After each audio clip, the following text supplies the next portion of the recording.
We're live. What's going on, guys? It's Friday night. We could call this Friday night. Maybe it's Friday night for some of you. It's maybe not Friday night for me. It's more of a, I don't know, Friday afternoon. We have a few things I can talk about today. We got some new paintball pants stuff that just came out. We got some new pants from Field 1. They're kind of cool. I'm going to move this window over a little bit. Some new pants from Carbon that I like a lot. World Cup's coming up. I guess we could talk about that maybe. I still got an LV2 raffle going on. What else? I think that's all.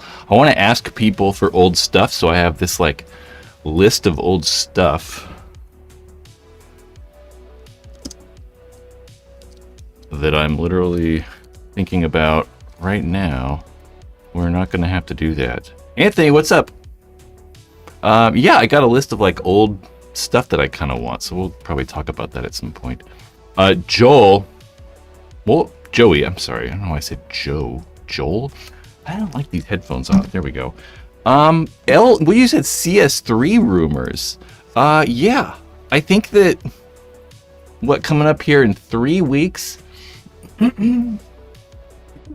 Well, maybe like 2.5 weeks or something like that.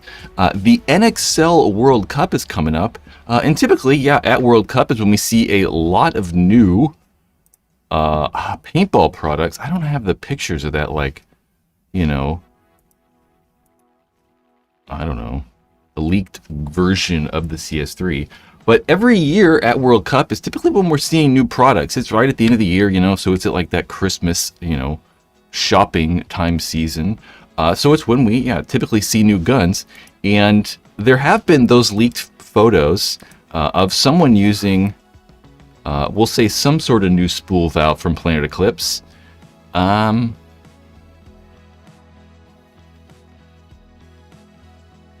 don't know.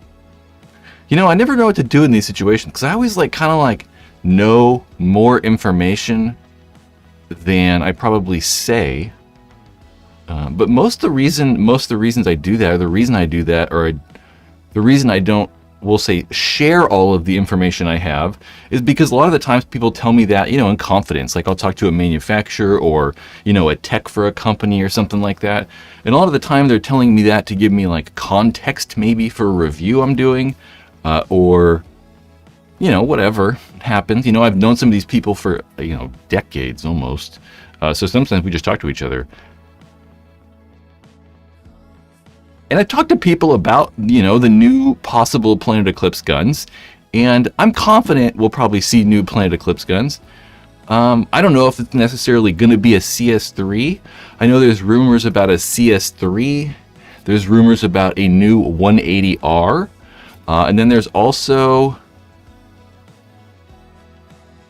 what am I blanking on? A Geo5 rumor. You know, I could for sure see that 180R being a thing, and I could for sure the CS3 being a thing. I don't think that they would release 3 new guns, though. I don't know. We're gonna see, though. I know that myself, you know, that LV2 that just came out, one of the things I didn't like about the LV2 is that it's like, I don't know, I got one over there, but it's all boxed up. One of the things I like about, or didn't like about that LV2, Nate! I was talking to you earlier, Nate, the super chat is crazy. Appreciate it, dude. Nate, you're awesome. Appreciate you. Nate helps with these videos too, guys. You've seen Nate's handiwork in some of these videos. A shadow from a camera above me. What was I talking about? LV2. Yeah, one of the things I didn't like about the LV2 is it just kind of felt old, right? I mean, there's a bunch of wires on the inside of there. There's just kind of like a bunch of things going on. Let's see if I can do like, if I can like, you know, pop something up like this really quick. Yeah, one of the things that I didn't like about, fully did not intend on doing this, so. One of the things I did not like about the LV2 is it just kind of felt old. There's some bits in there that just make it feel a little bit old. I mean, you can see right there all the, like, you know, wiring and stuff in there. And the newer guns from Planet Eclipse don't even have that. You know, guns that are like 5 years old from them, like the CS2. I thought I saw a CS2. Like this, I should say that Geo4 or the CS2. You know, they're much more like modern and streamlined on the inside. So I hope that if, you know, we do see, you know, a CS3, it has a lot of crazy new things, and I hope that they update it a bunch instead of kind of make it go a little backwards like they did with this LV2. I'd think that they wouldn't. You know, the CS3 is their, you know, highest end gun. So I, you know, or would be their highest end gun. So I'd hope that, you know, they don't kind of go backwards. I don't know. I got real no reason to think that they would. It's just kind of odd that they made the LV2 kind of oldish feeling, you know. M4 G7R Tim Finnegan? I don't know. There's definitely rumors about an M4. I don't really know. I don't really know all that much about the Dye stuff. Dye seems to, like, I don't know. They just don't, like, release stuff all of a sudden and we don't know about it. They seem to be really good about kind of, like, keeping wraps on stuff. I truly have no idea. I highly doubt we'll see a G7R.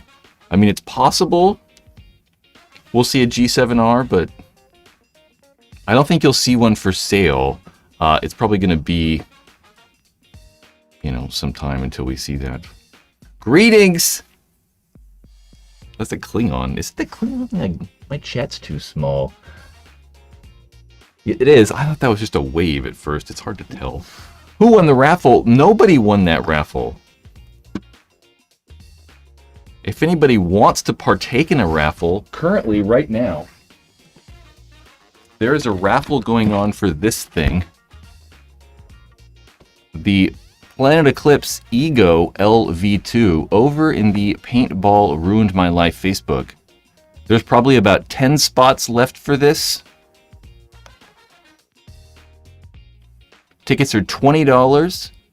You can find a link in the description of this. This is the LV2 that I used for the review. So it's almost brand new. Somehow we can get it out of here. It's almost brand new. You can win this thing for $20. It's kind of crazy. I feel like the tickets for this have taken forever to sell. Right there. LV2. There's a link in the description. Please partake in this raffle. You know, when people buy tickets for the raffles and stuff, it actually makes it possible for me to review these guns. So, if there is a CS3 coming out, you know, I'd buy that. I'm gonna go spend my money and buy an LV, or I shouldn't say an LV3. If there's a CS3, I'm gonna spend my money and go review that thing. You sniff my clothes. No. It's an odd request. Description of this video in the Paintball Ruined My Life Facebook group.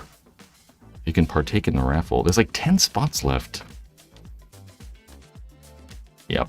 How about that Dye Mech Frame? You know what? I don't really know all that much about the Dye Mechanical Frame. I kind of just haven't looked at it that much, but let's see here. Dye did release actually something earlier today. I saw as well. But let's see if we can. Let me get this kind of pulled up here. This is a Dye Mechanical Frame installation video. Let's see, hold on. I'm curious about this. We have not watched this. I haven't watched this video. We're going to watch it together. I hope I have audio. Let's see.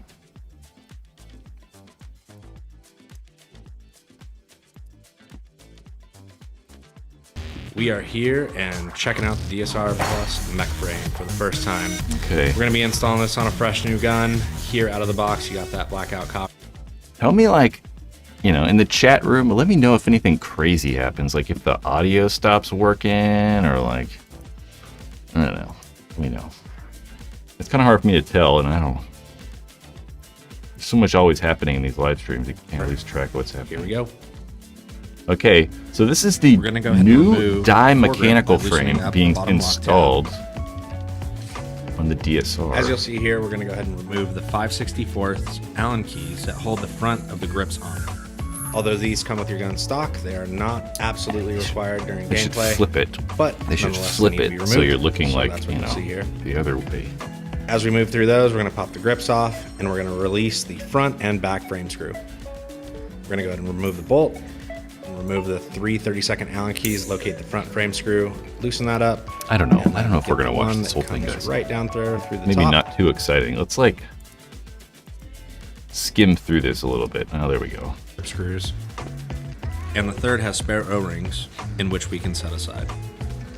Now let's take the mech frame out and begin with the install. Check it out. Dang. She's It pretty. does look cool. You know, I really like all the new die products. I'm very, very much a fan of the DSR. The DSR shoots very, very good. I like it a lot. I really like the way that the ergonomics feel. That trigger frame feels we've got really the good. So I presume, you know, that this mechanical frame is also going to feel very, very high quality and really nice. Dang. Yeah. She's pretty. These things are selling for All right, so we've $250. Mechanical and electric. the solenoid quick release posts. crazy. We're gonna go ahead and get those installed. These just need to be finger tight Security and not posts. super snug, just down to the point where they stop turning. As you can see, Okay. they have post sides. If they do not line up and go through a hole on So this gun too is going to be, New- you know, you got to think that some of these guns. That's why I'm like DSR Mech security Frame. posts. Like what the heck? Normally you just take 2 grip frame screws off and you just put a frame on, you know. But you got these security posts, mainly because these guns, you know, aren't really designed to be electronic or to be mechanical, right? So they're made to be electronic, and then they're kind of like adapting or kind of like modifying, not modifying, but kind of like, yeah, I guess adapting or figuring out ways to be able to like attach these mechanical frames.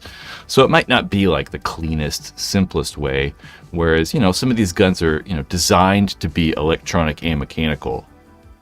Like when Shocker made that amp, their newest gun, you know, they designed it to be mechanical and electric, so everything's like really smooth and goes together good. Same with that DLX, same with the Lux X, or go ahead and find the right hole. TM40. From there, you're literally just going to install the frame let's see onto the this gun, reinstall your front and back frame screw. With the grips removed, we're was going easy. to move into the reassembly of the on-off airport and regulator assembly. From there, you have your pre and post-travel adjustment. You also have your magnetic adjustment on the bottom side of the trigger. You're going to slip your grips around the outside, clipping the front lower areas first. So right away, you know, some of the other guns have, you know, more adjustment points. You have pre, post, you have a magnetic or like spring tension adjustment, and you have a trigger activation adjustment. For 2 screws if you prefer, and you're Yep, going they made it to complicated. install your foregrip on, and that's the DSR Yeah, it's Plus expensive, but you know, frame it's kind of it's electric too, so it's kind of like, you know, at least there's a reason why it's more money. I don't like the way the trigger looks. The trigger looks so funky, doesn't it? How you can kind of like see the back of it. It's weird. All right, installing the DSR Mech trigger assembly.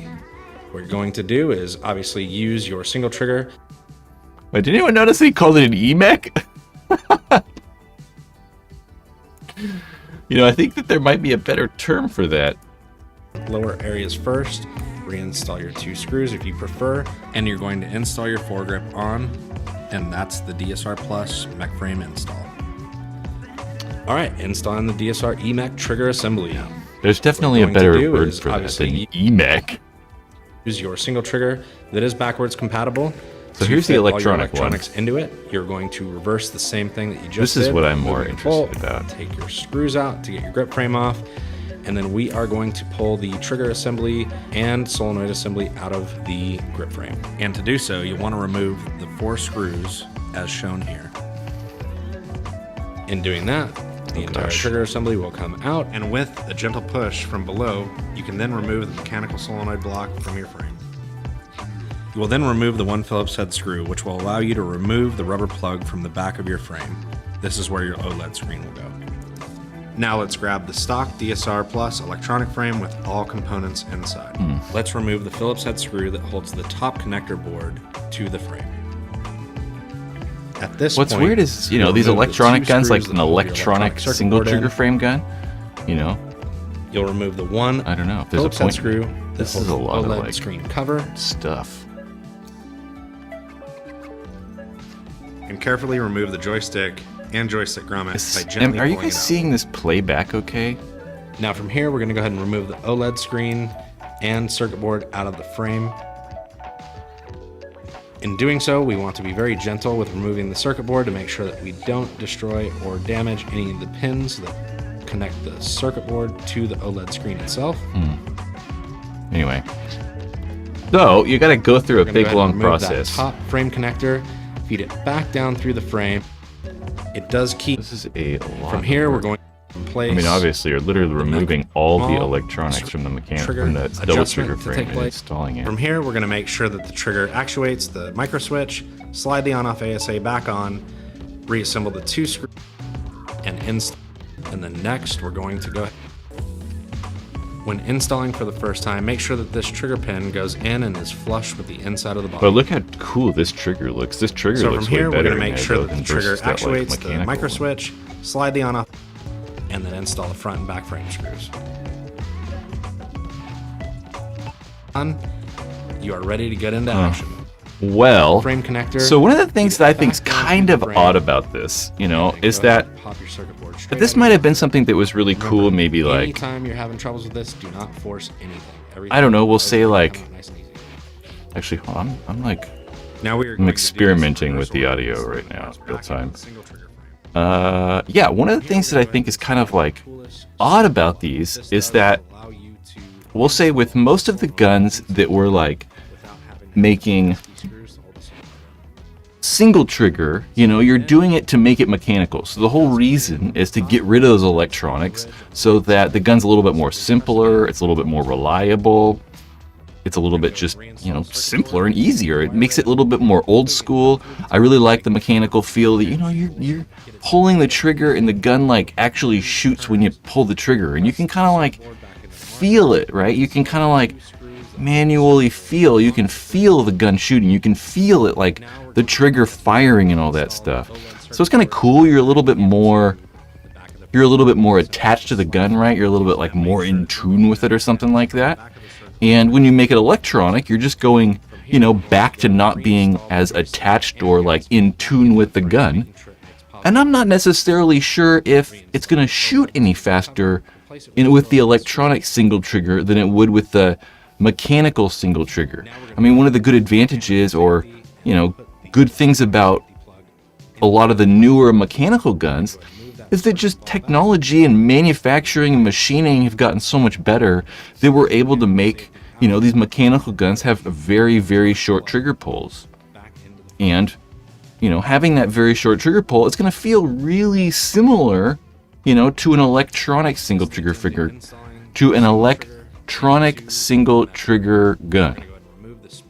You know, so it's going to be electric, but it probably won't feel much different.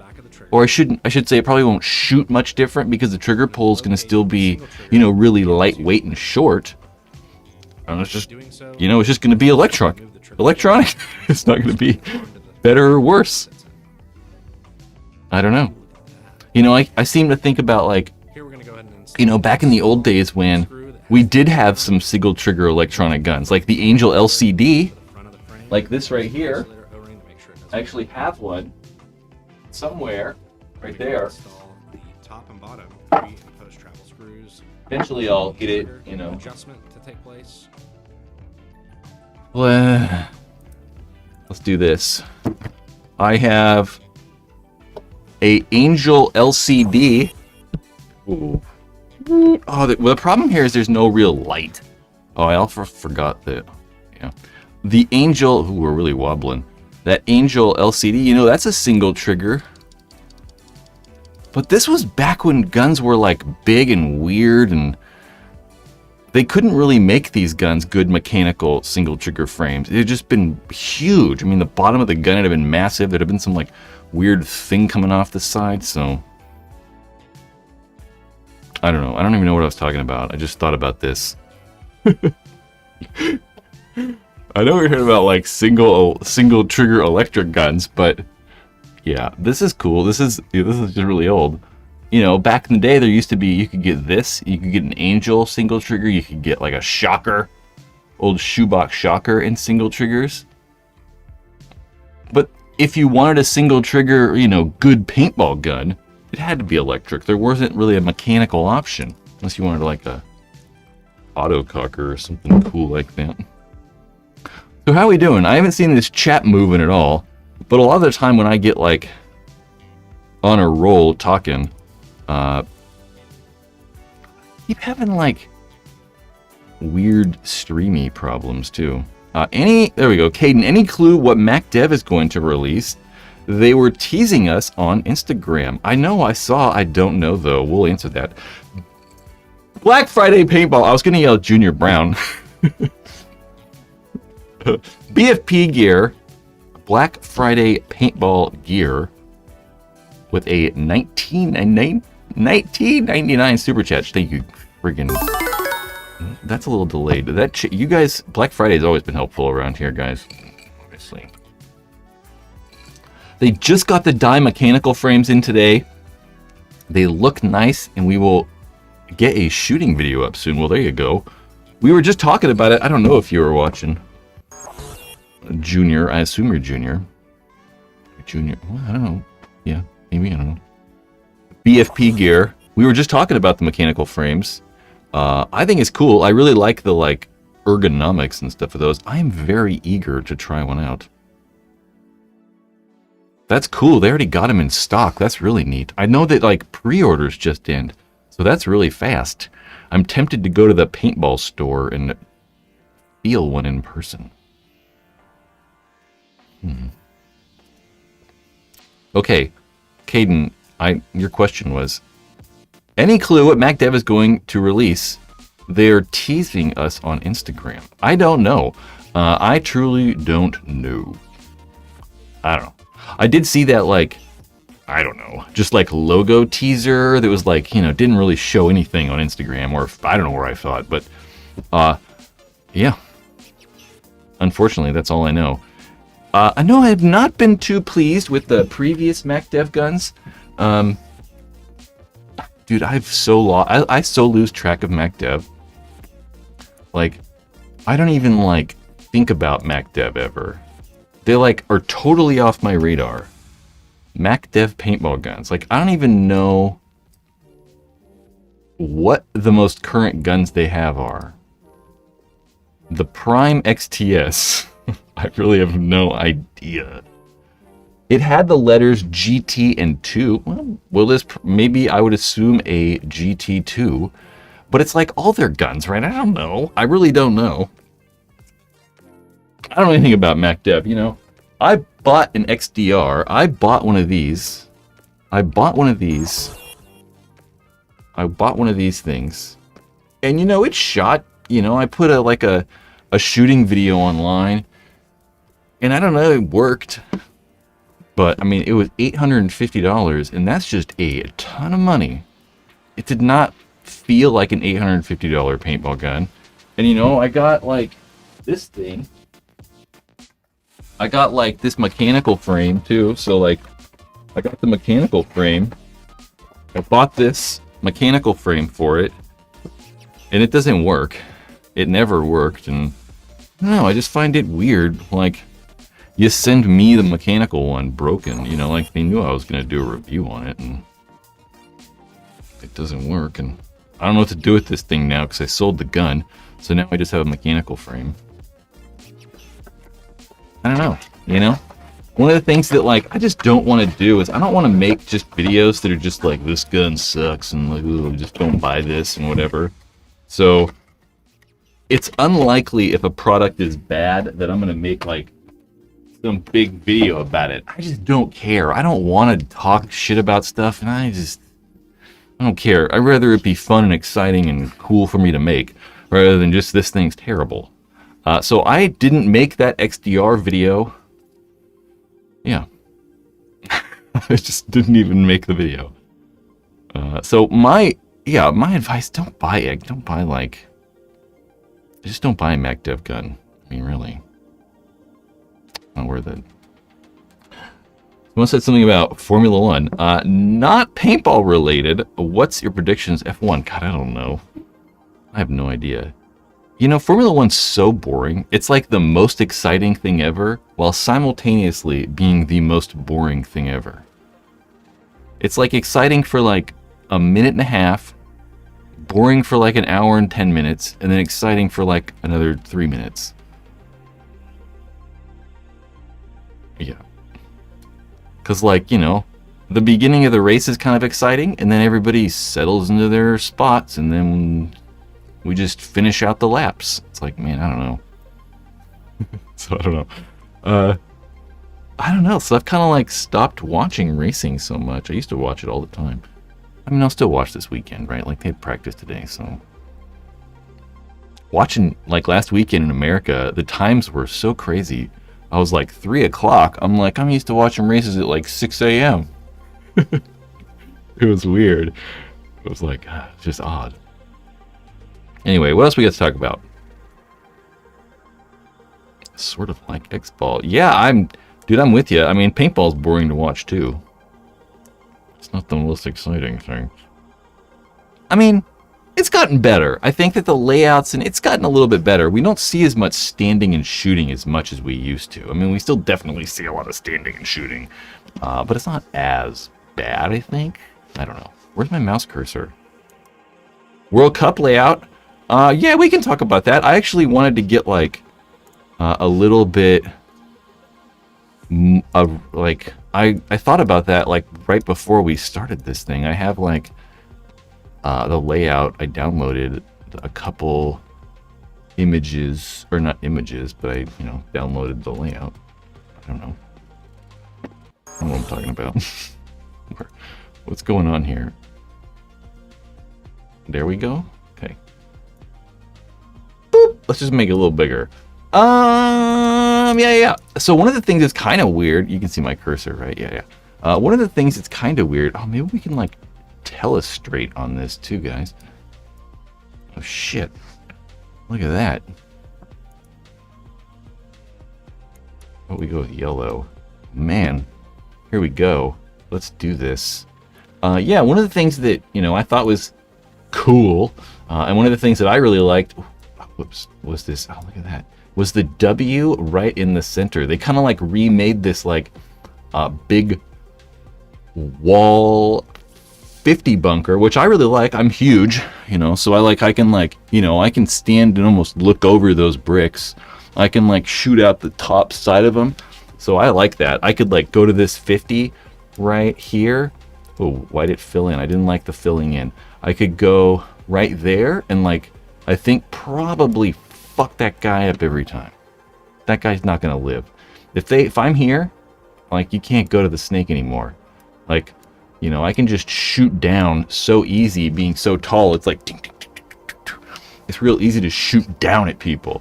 So even in this bunker, these Doritos would be, you could probably live in that one because this tower is probably blocking it out. But being real tall, it makes it easy to like shoot down on stuff. So I like these big like bunkers in the center of the field. Personally, I'm a fan of them. I know a lot of people like this ladder snake. People are a fan of these ladder style snakes. These snakes that have like, I don't even know. I never used this like drawing stuff. People are a fan of like, where'd my like, what's going on here? What is going on? Okay. Oh. Jeepers. Why does it go black? I switched to a new one. People like the ladder snake. See, it's a ladder. It kind of looks like a ladder. Yeah, people like it. It's got Snake 1, 2, 3, 4, 5. I guess you could call that snake 6. It's a very traditional snake. We have a back corner. You got the God bunker. You got the whatever. I don't know. We would call that Cali on my paintball. My last paintball team, we called that Cali. That was always Cali.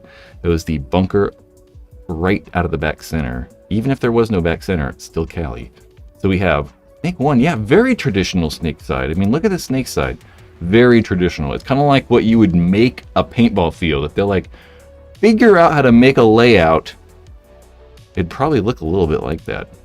Just very simple. The Dorito sides are stacked pretty simple. Although there's a lot of bunkers over there. Look at this mess. This is kind of like, golly, jeepers. I really don't know how to use this thing. Jeepers. I don't think I've said jeepers ever. Let's look at this right here. There's all these bunkers right there. It's just like a mess over here. So there's probably going to be a lot of like sneaking around and like, you know, guys getting bunkered over here, we'll say. What do you guys think? The D side looks like it has lots of options. That's very true. There's all these bunkers. It's just like crazy. So what would I do? Let's like send people. Let's do a breakout. I'm gonna send. Let's see. I would do. Wow, it's kind of hard to get to the 50. There's nothing to really stop at. One of the things that I would like is if they moved this tower over here. If they put this tower here, right there, if they switch those bunkers, it would be much easier to go to this 50 because you could stop at this tower. You could do the same thing at the can. Like if you're, you know, running your way up there and then they're shooting at you a bunch, you could stop at the can rather than, you know, going around. But I really like these flat-faced towers. The way the tower is shaped, it makes it much, much easier to play. So actually running straight to the 50, it's kind of scary, huh? I mean, you can get shot straight over the center. They're probably going to put people here to shoot like that, I bet, at some point. Let's do this. We're putting a guy there. I'm putting a guy there. I'm going to put a guy there. We're going to put a guy here.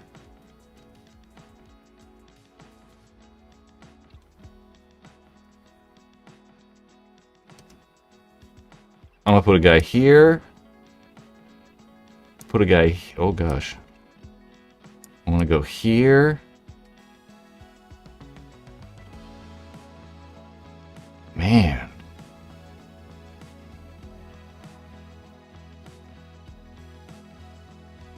I don't know. I'm tempted to... I'd like to... I think about this thing and I'm like, man, what about going there and then like... That guy could like figure it out and then try to move here and then shift up to the center really fast. Mainly because I think that this run is just sketchy. I mean, maybe if you run straight at it, you could dive in probably, I bet. So that's probably better. I really want to send someone there. I mean, I'd like to go to that bunker every time this freaking layout is played. It wouldn't stop at the baby. What do you guys call the baby? That thing? The like center?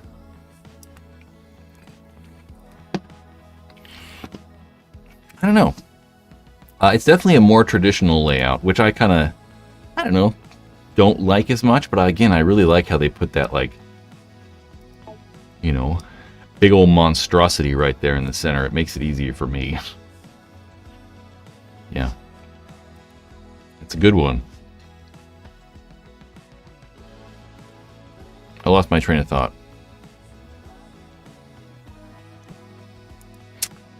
Thomas said, I don't really see the tiny Dorito getting played at all. It kind of just takes up space. Which one? Oh, that right there. Oh, yeah, for sure. For sure. Yeah, that's in the weird. That's just in a weird ass spot. Like, I don't know who'd go there. I mean,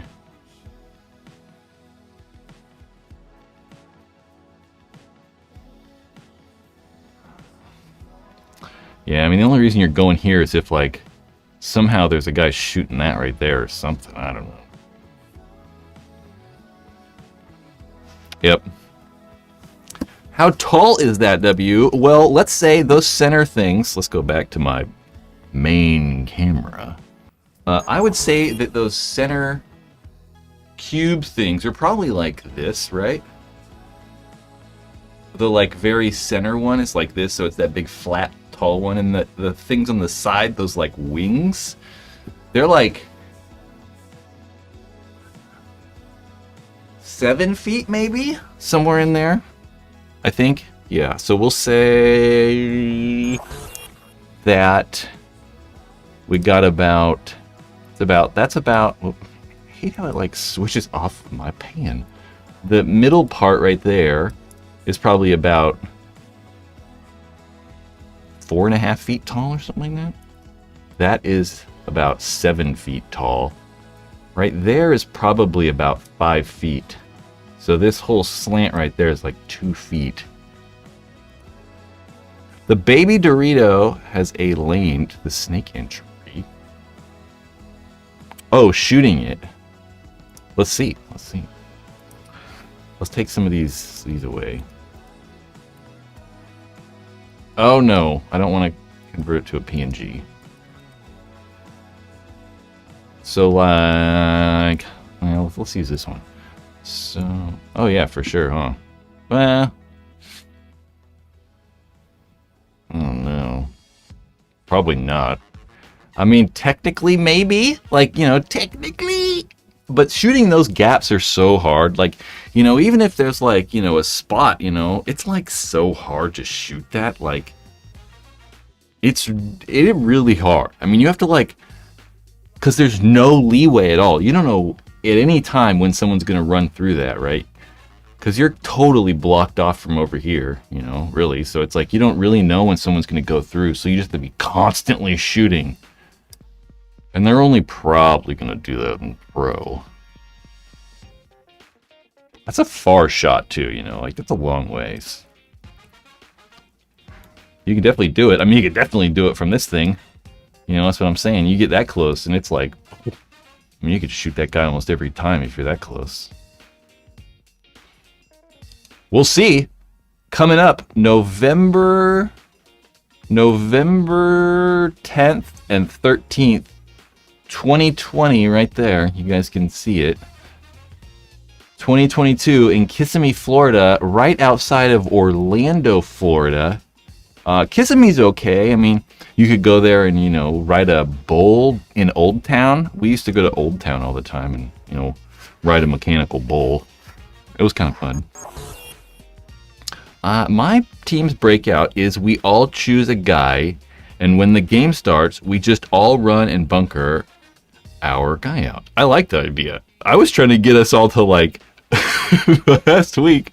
I was trying to get us all to like just stay in back center. I was trying to get like 8 of us to just stay in back center and just stand there and just wait till they started walking up the field, and we just start shooting them all from back. We just stay in back center.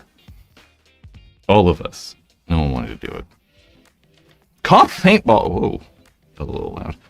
You're gonna watch the NXL live stream? Yeah, probably. I assume so. November. I'm looking at the dates. 10th and 13th. Yeah, I imagine. I mean, I always watch it, sorta. It's kind of on in the background. I find that, like, you know, the first couple days, we'll say Friday and Saturday, I don't know, aren't too exciting. But certainly once the like high-end teams start playing seriously, you know, Dynasty and Impact and Heat and the Russians are playing in the finals and stuff, it really is kind of compelling. It's really exciting. I mean, all those players really care. So you can kind of like see it come out in the way they play and act and stuff. And everyone's really good. So I really do enjoy watching on Sundays. It actually really is fun. It's pretty good, honestly. It's definitely the best paintball coverage we've ever had. For sure. Caden, once my team swapped everyone. The big guy to the snake, small guy to the back. I like it. I'm about it. It's always fun to make that snake, the big fat guy, go run to the snake. You know, like you feel, you know, you can go feel how it feels to go fall every time you're playing. You know, where the snake guys run out and you're like, hit the ground every time. Yeah. I don't know. What else we got going on? We got some pants we could talk about.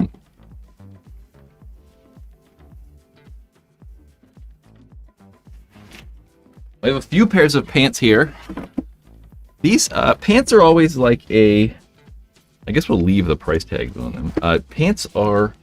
They're always a weird topic. I mean, 10 years ago, it was really easy. There were probably like, 8-10 pairs of paintball pants out there. Only really the big manufacturers made them. You had pants from Empire and Dye and Planet Eclipse and... I don't know, other paintball companies, And now there's lots of pants. Just manufacturing has gotten a lot easier, I mean, going and getting stuff made in China is way easier. So there are a lot more companies making paintball pants. So it's just gotten a little bit more difficult to kind of say which pants are the best.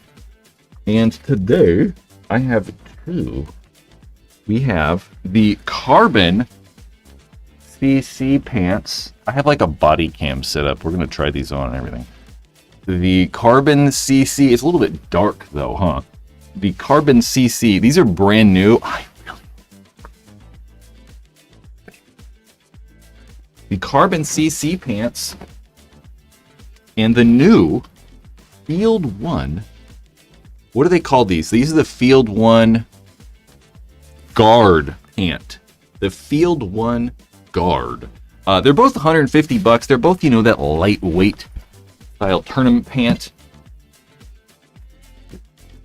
Thought something fell out, but it was the zipper hitting my pant. Thinking about something else. I've got like my own pants too. We're gonna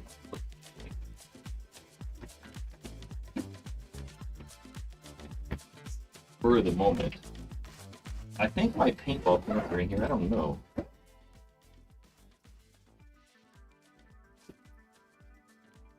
There we go. I don't wash anything either. These are dirty.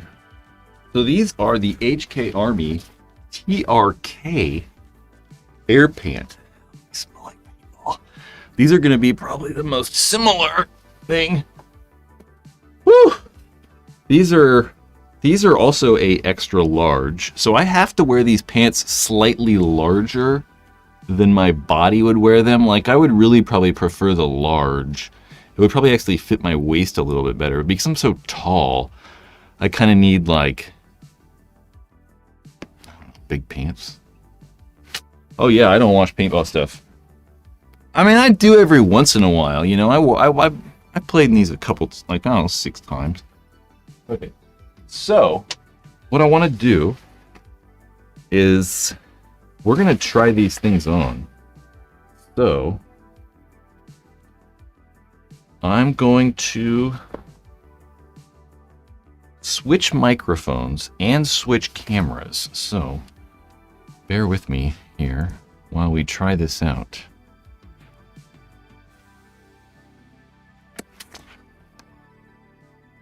Okay, switching microphones first. Hold on, you might hear a big crackle or some shit.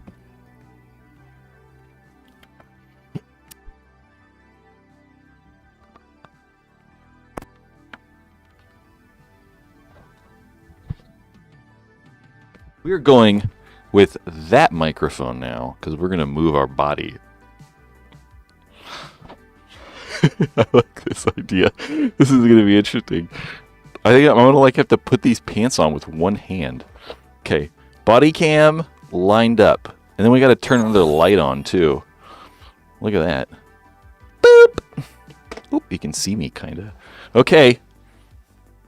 So one thing that I liked about these is that they're like all one piece. So it's kind of cool. Let's go over here. I have a thing set up. What's cool, you can kind of even tell that there is really no like knee pad or anything. It's just all like one sheet of pant. I am a big fan of that. So let's try to put these on. I'm gonna this is so weird. So this size, see what I'm saying about this though? So this is a double X. So you can see it's definitely like, it's not even that big on my waist. And really I wear like a 32 pant. So these are not that big, like they're making these pants, I don't know, probably not big enough.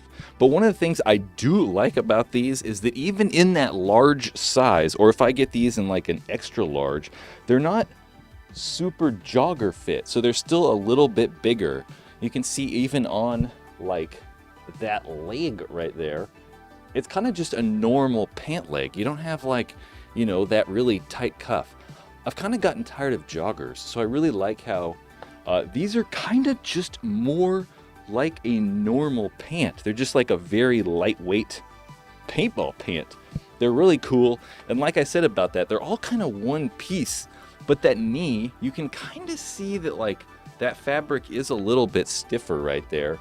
So you're definitely going to get like more durability on that knee, is there's like fabric sewn, or not sewn, it's like glued. So there's like a heavier piece on the inside.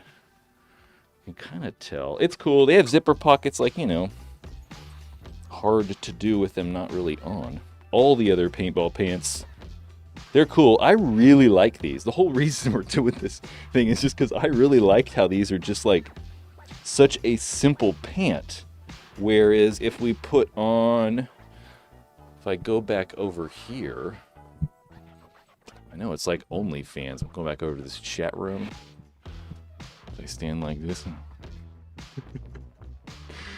It's really weird because it's all just a bunch of dudes watching though. Okay, we're putting on these pants. I mean, I do have shorts on. It's not like I'm like, naked putting on clothes or something. I do find it weird that I'm like walking around with a microphone though. I mean, that's a little weird. I feel like I'm like gonna do a performance or something.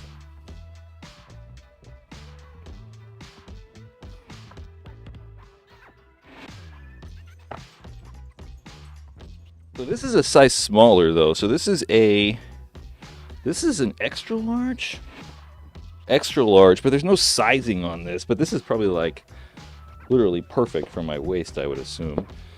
But these have, much more to them. You can just see the thing, it's much more like designed. It's got like, designs and stuff on it. You got like more pockets. You got, maybe not more pockets. Do those have like front pockets on them? Oh yeah, they do. They don't have back pockets. Neither do these though.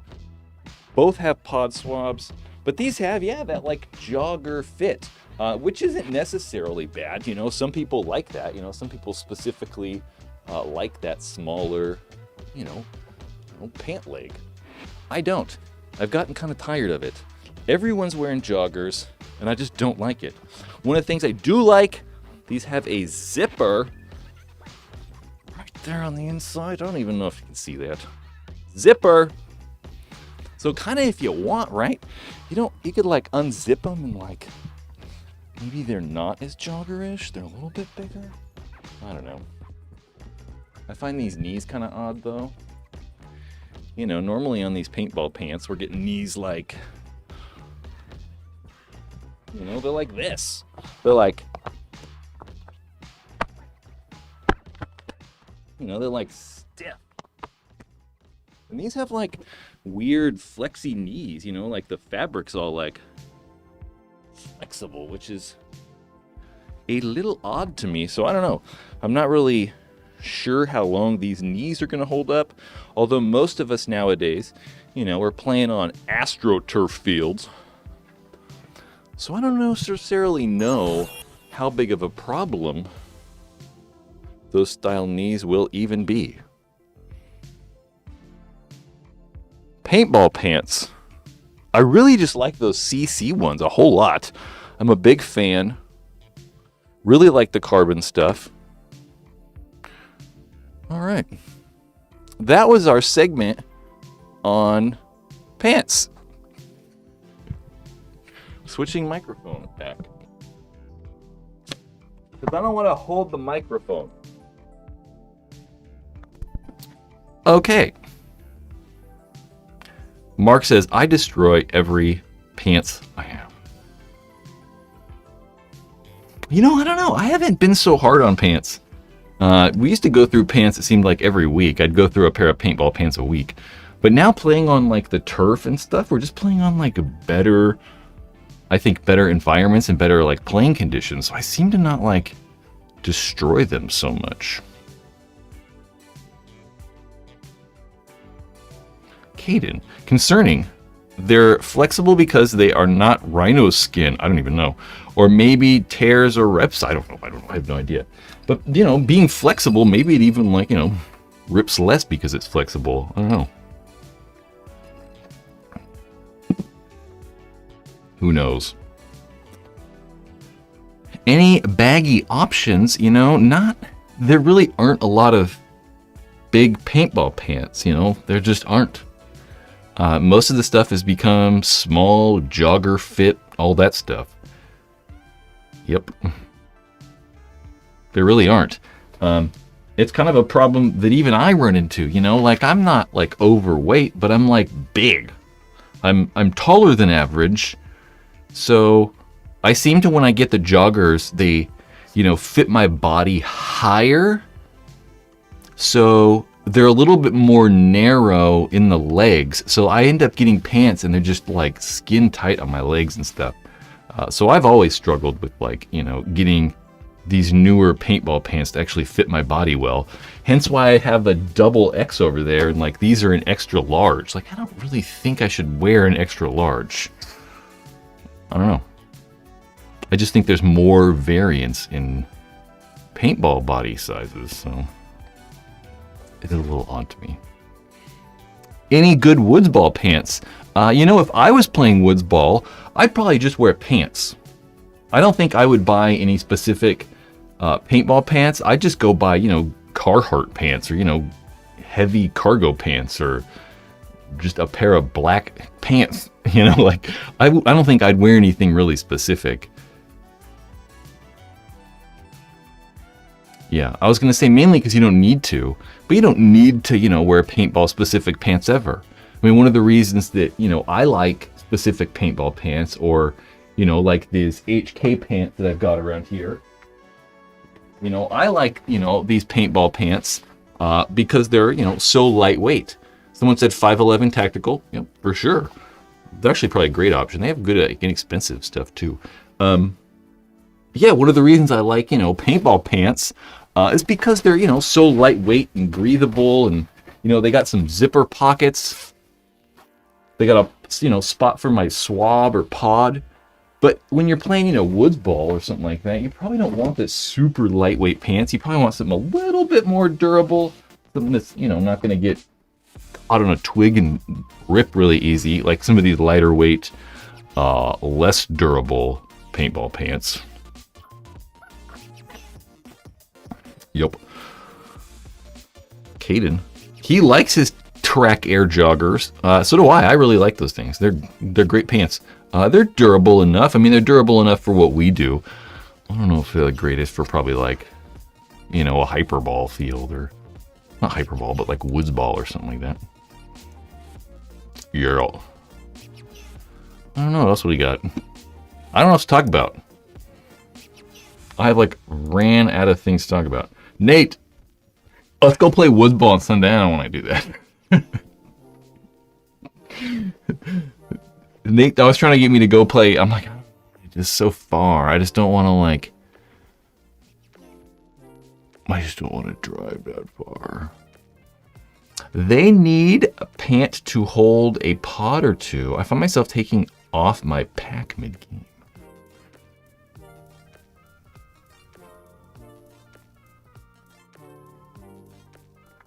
You know, I seem to remember something a very long time ago where there was a pair of pants that had a pod thing on them.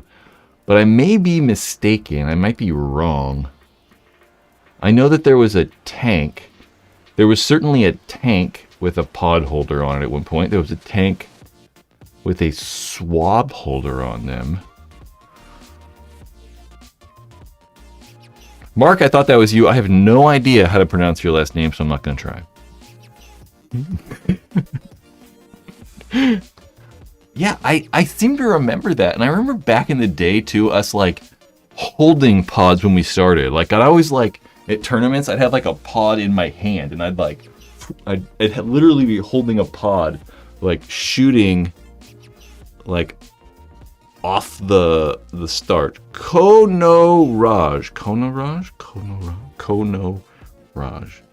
Maybe? I knew I was going to say Ko. I know how to do the first name. I think so. Playing tomorrow. Where are you going to play paintball tomorrow? Tomorrow's Saturday. Huh.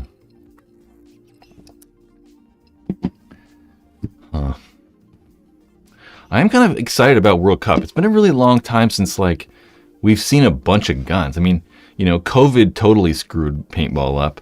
I mean, 2020 was like lost for paintball. I feel like 2021 was lost for paintball. I mean, one of the reasons we really struggled in 2021 was, you know, manufacturing. I feel like all these companies got behind, not just us, you know, Apple and Microsoft and whoever, all these companies got behind on manufacturing, and a lot of the paintball companies don't really have the money to compete and just buy all the spare electronics like Apple can or whoever can. So we kind of get, like, you know, stuck, and it has to wait. We have to, like, end up waiting a long time. So I think that 2022 is like the first time, probably, I feel like at least this time in these last, I totally lost my train of thought. I feel like this is the first time in a couple years, at least, that we've seen, like, a lot of new products.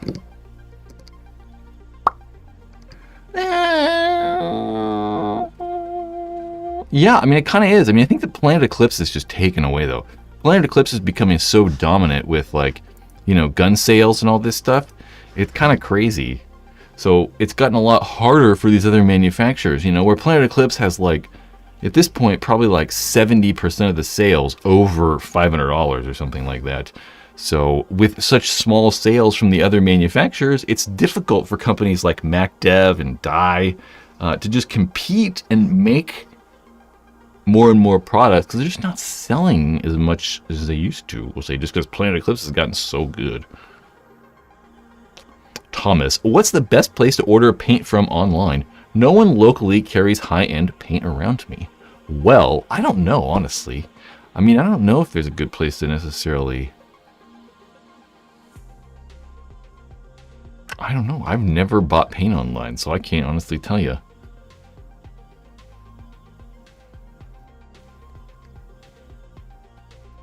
Yep. I don't know. I know that, like, I'm like, man, I know that, like, I've heard good things and bad things probably about everywhere, but the problem with it is it's paint, you know, it's perishable. It's like ordering a bunch of, like, grapes online, and then you're being upset when they get there and some of them are smashed. You're like, well, you ordered grapes on the internet. It's like, what do you think UPS is going to do with them? So, you know, ordering paint, it's got to be, you know, temperature sensitive, so you can't, like, leave it out in a truck all day long. You know, that truck's got to be air conditioned or, you know, good temperature. And they're not going to, like, treat the thing very good either. They just kind of, like, throw the boxes around. You know, so you never really know what you get. So I've always said don't buy it online, but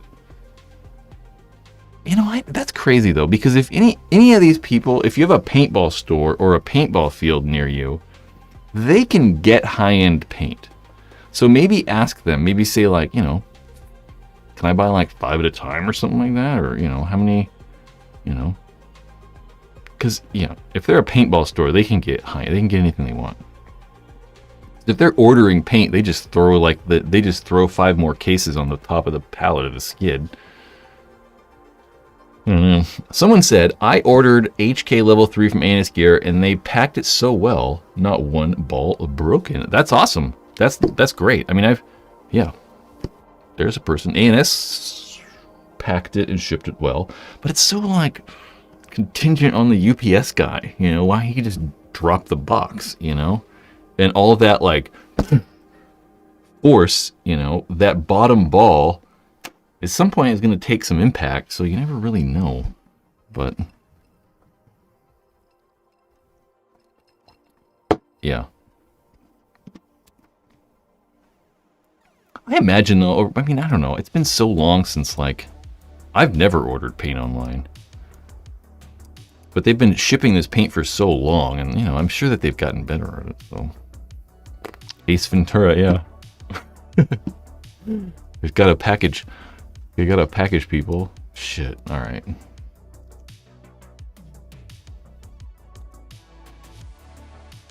What is happening here?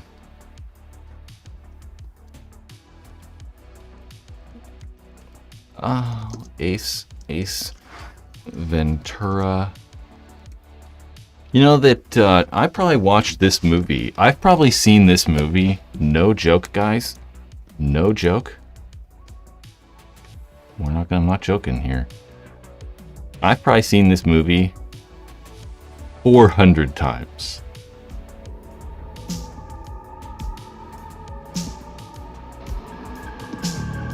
Oh, was it the weird audio? Hands up! Good defense! Good defense!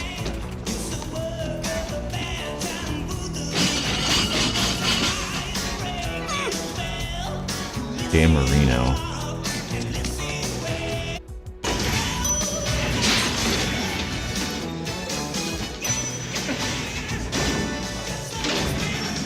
Audio sounds crazy. Got a package, people!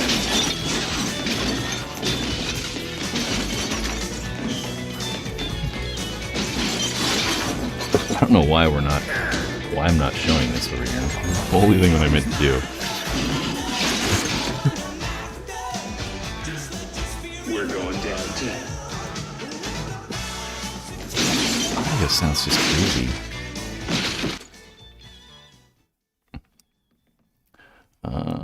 There are a lot of Halloween things this weekend. You know, there's a lot of these paintball companies. Dude, I literally have. No joke. I've literally probably seen this movie 400 times. This is I'm not joking. I used to probably watch that every day. Ace Ventura. Alex, I ordered a lens for my EVS from Amazon, and they sent me a Vents lens. Never again. Well, yeah, I don't know. That's just weird labeling problems, you know? Mark, what yikes? Rockland and the best Chinese food. That's a bold statement. Who said Rockland? What are we talking about Rockland and Chinese food? I don't like Chinese food. You know, every time we used to go to China, I used to get Chinese all the time. And then now when I get it, I'm like, it's just not good. I mean, like, every time I have Chinese food, it's like, I don't know. It doesn't feel like it's high quality food. I feel like the meat is kind of weird and not as good. And like, there's so much sauce and like sweetness and craziness. I'm not a fan. Yeah. Although it's not like I go to Chinese food all the time that often, but I just don't know. And I would argue that probably not in Rockland. And real Chinese food is not good.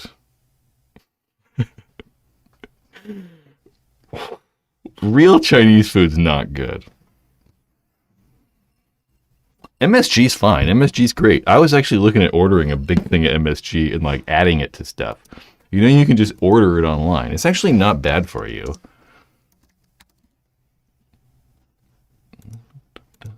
You can just like order a bunch of MSG online. And you can just add it to anything. You could just buy a bunch of MSG and just, you know, add it to all kinds of stuff. It's going to make your food taste better. Just look at it. It like tricks your brain into like thinking it tastes good. Great stuff. Great stuff. It's good, Mark. I'm sure Mark's got a lot. Mark, whoa, my monitor just died. That's, oh, we're back. Mark's family has a actual Thai restaurant that I've been to many times. It's considerably better than any Chinese food. Thai food, I'm going to go with Thai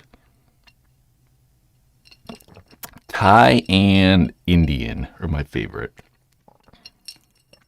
I feel like Indian food you can't mess up. Even Dude, what is going on? I'm having like, I think this like HDMI cable is like falling out of my computer.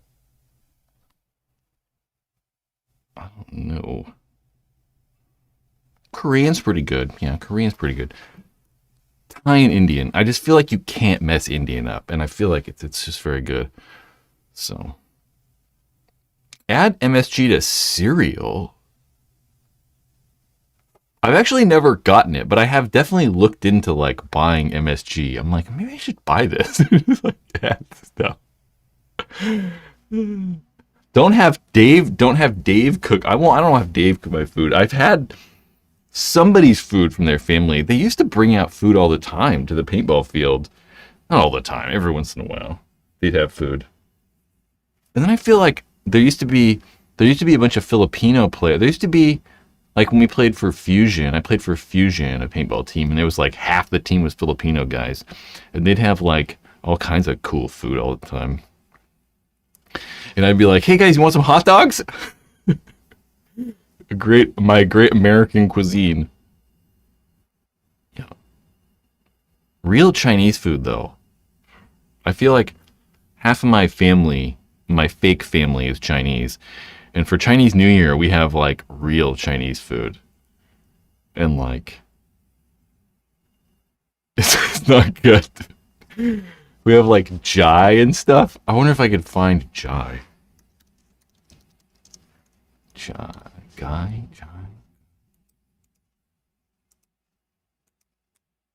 don't know how to spell it. Dude, I don't know. We have all kinds of like Chinese food, like real Chinese foods. Like traditional Chinese food from like the home country or like mainland China. I'm not talking about like orange chicken. Half-breed. Someone said about dangerous fusion guns. Let's talk about dangerous fusion. Opinions on dangerous. Has your opinion changed on dangerous fusion at all? Or dangerous power at all? Sorry.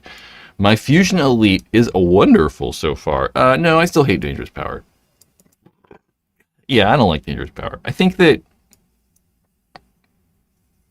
you know, I've always thought that, like, you know, dangerous power is at least, you know, they're a company that at least they've been around for a long time and they keep, you know, kind of like reinvesting in paintball. So it's not like they're one of the like bad companies, and I would say like don't buy stuff from them.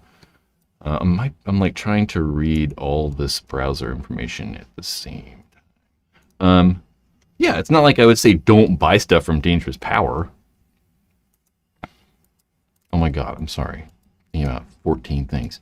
The main thing I don't like about Dangerous Power is just their quality. You know, I mean, that's still been a problem for the last 20 years or 15 years or however long they've been selling stuff.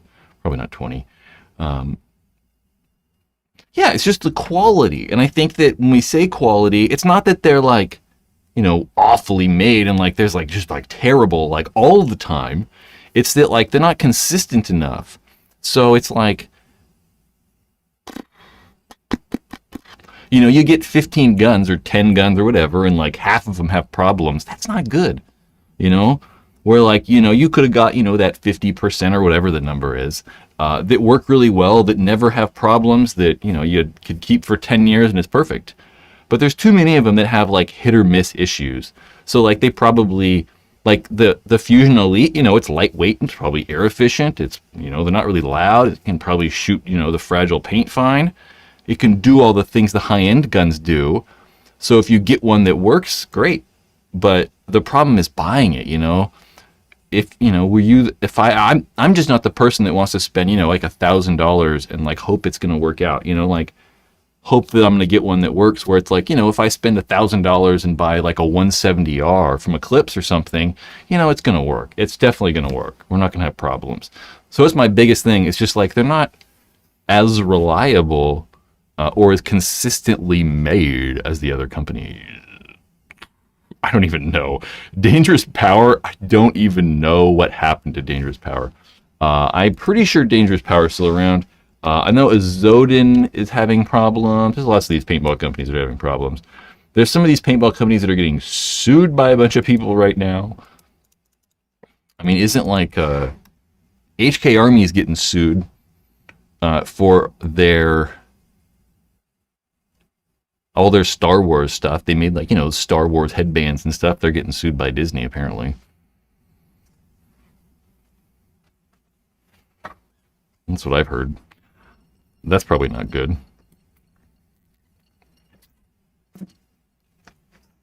Yeah, 170R right there. Jokes said, for $400 he got it. That's a really good deal, right? You can't beat it for $400. That's a really good price. Mark's all about them pump guns. Just get a pump gun. God damn. I got a pump gun. Oh, and it actually, it actually works finally, kinda. So this is my... No, it's not a CCM. What the hell am I talking about? This is an Empire Sniper. Look at that. We got a top-down camera. This is my Empire Sniper. Oh, I gotta touch the camera, though. Sorry. Oh. My Empire Sniper. That's really just a, stock Empire Sniper. They stopped selling these things like 6-7 years ago. Maybe 5 years ago, 6 years ago. Something like that. It does have some custom modifications. I did machine out, or I had the valve machined out and the valve stem on the cup seal for much better airflow. I also changed the awful pump handle that was on there. And I think I'm actually missing a part inside the regulator. I'm not 100% sure if this still works. Or I'm not 100% sure. John, I don't know why it hid your message there. It didn't like your word shit you used, I guess. Yeah, I just got to make this thing work. I've actually never played pump, guys. I've never played pump. I've had this gun maybe about 7 years. I've never used it. Yeah, I've also had this one. I've had this probably 15. And I've probably had this like 16 years, and they've never used it. No, not 16. Probably like 12. Something like that. Never used it. I really like these like T2 pump handles, though. I'm a big fan of like that shape. T2. I always call these T2 pump handles too. They're not T2. They're called, I guess CCM called those the Easy Pump, Easy Grip, or something like that, right? See right down the barrel.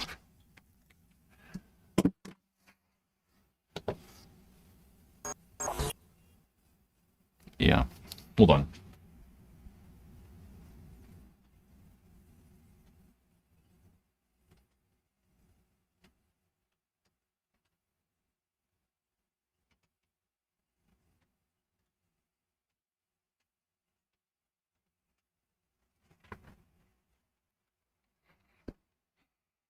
Oh, that was a male guy at the door.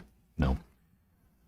Showing up, John says, showing up the field with an old gun like that Angel is cool, but I'd rather show up with something modern that works. Yeah, that doesn't work. I don't know. I've never used it.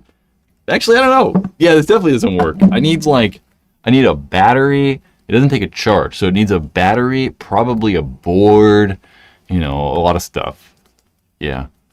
It didn't work. Yeah. Guys, why I have a captive audience. If anybody wants to, you say like, you got a paintball gun. Some of you guys were like, I spent $400. I spent $400 on my paintball gun, which is, that's pretty good. $400 is not, a ton of money. You could, for only $20, own that.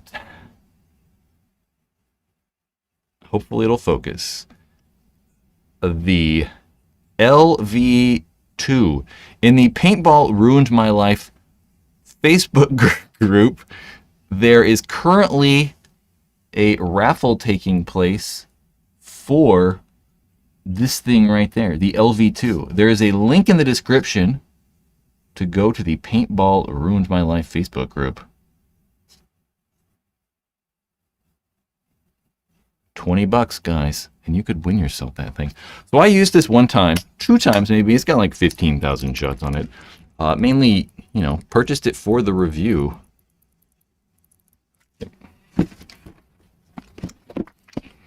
I think content moderation is too, like, crazy in here. Let's put that away. There's only like 10 tickets left. Yeah. It's the only way these like, you know, if these reviews, I mean, seriously, seriously, if I had to buy this at the regular price and then couldn't raffle it off, or like I didn't sell raffle tickets, I just couldn't do reviews on this channel, you know? Because you know how expensive this was? Like, this is how much this cost. Right there. Imagine buying that.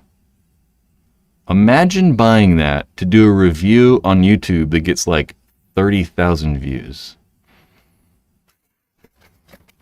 It would not be a very good return. So just buy raffle tickets, you know. It's the only way I can, like, you know, manage this. I know that the companies, I'm not even sure if the companies like it. You know, I know they don't like it because they stop other companies. But no one's tried to stop me from doing raffles yet. Because they're not going to.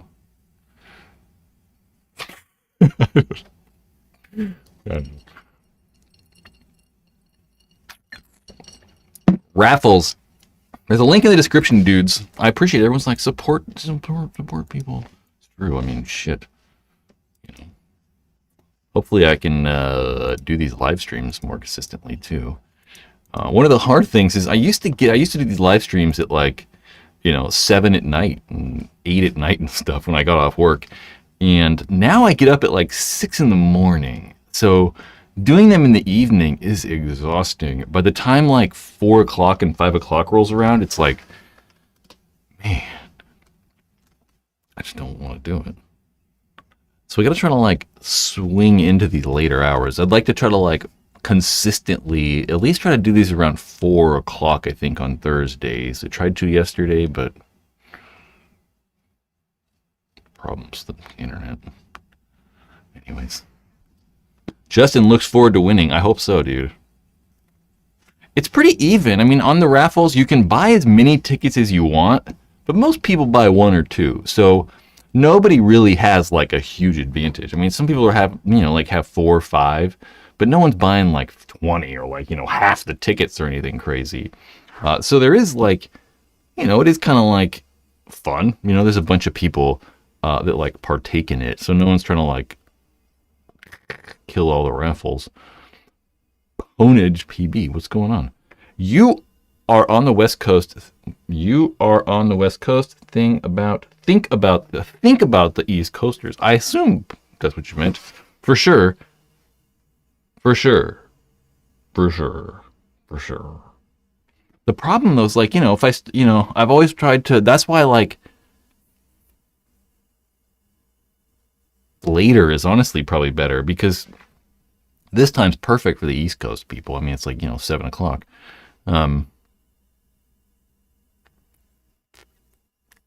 Yeah. But it's like, you know, driving time. People are at work right now still here on the West Coast. And honestly, more people are watching me in the West Coast. So the later I do this, the more people watch, honestly.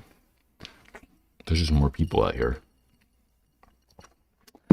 What do you do for a day job? Nothing currently. I do a lot of internet stuff. So, like, programming things. I've helped people with some video production stuff recently.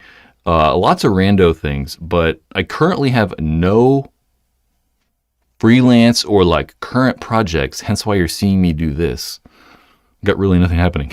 I don't have any work right now.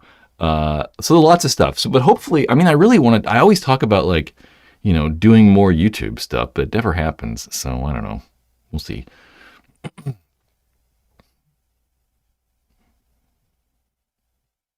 More things. There's definitely one of the things that, like, kind of sucked the last couple of years is just not a lot of products. So as far as, like, review videos, which are really kind of boring, there really haven't been a ton of them.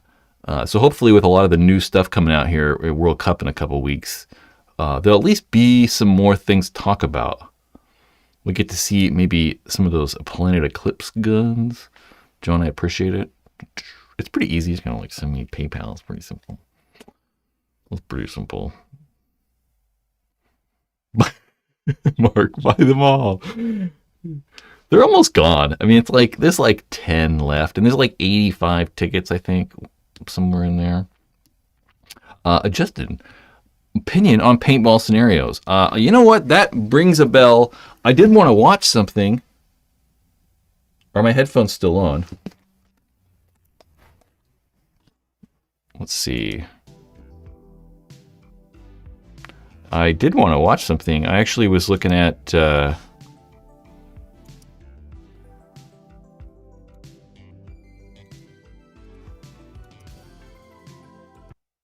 Why do I feel like my headphones aren't on?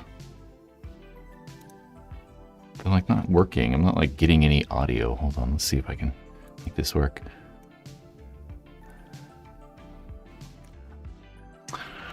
Scenarios. Yeah, I'm all about scenarios. I mean, I think that like the one thing that we're doing in paintball is probably not like promoting, honestly, fun stuff enough. I think that too many people in paintball have been in this for so long, and we just kind of like go through the motions and like go through just go through the motions kind of, right? Like, you know, I've been working in paintball or been involved with paintball for 20 something years, and so have a lot of other people.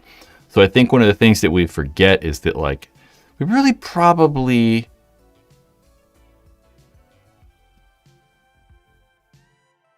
Thailand for a month and a half. I've already been to Thailand for a month and a half. Mark, that does fine. I do find that very interesting, though. We can talk about that later in real life. You distracted me. Yeah, I think that we like forget, like, you know, paintball's supposed to be fun, and like we have fun, right? Like I have fun because I know that guy and that guy and that guy, and we just kind of like dick around and like have fun at the paintball field. But like, you know, one thing we do forget is that like we kind of forget to promote that fun stuff, and I think that we should probably do that more often. And I think that a lot of that really fun stuff, 70p, 70. We might have to watch this in 480p, Cowboys. One of the things, yeah, we like.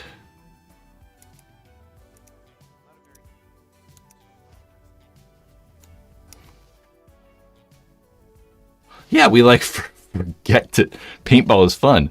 So this video, this gentleman, Matt O'Neill,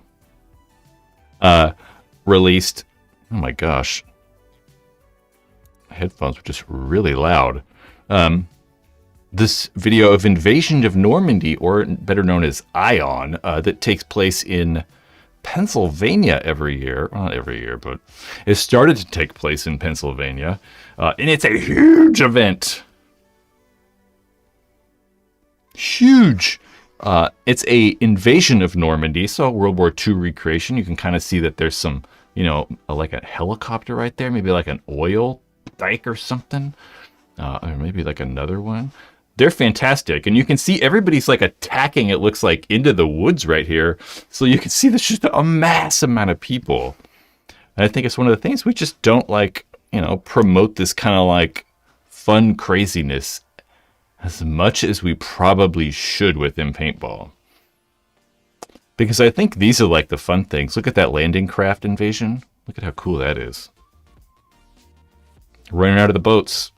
Yep, for sure. You can see like they kind of do that, like recreation of, you know, Normandy and Omaha Beach and all this stuff when we invaded France during World War II. They have all these like landing craft and stuff, and you gotta like run out of the landing craft, and like people are just like just shooting at you from the other side of the field. It's crazy. See, watch them all come out of there. Look at them all like little ants. But they're getting shot at from over here. Just, it's crazy.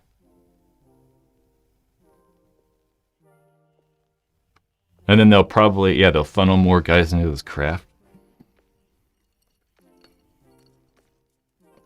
They're loading them up.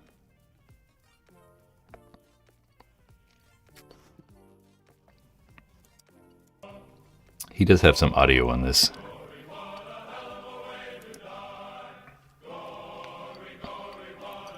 Yeah.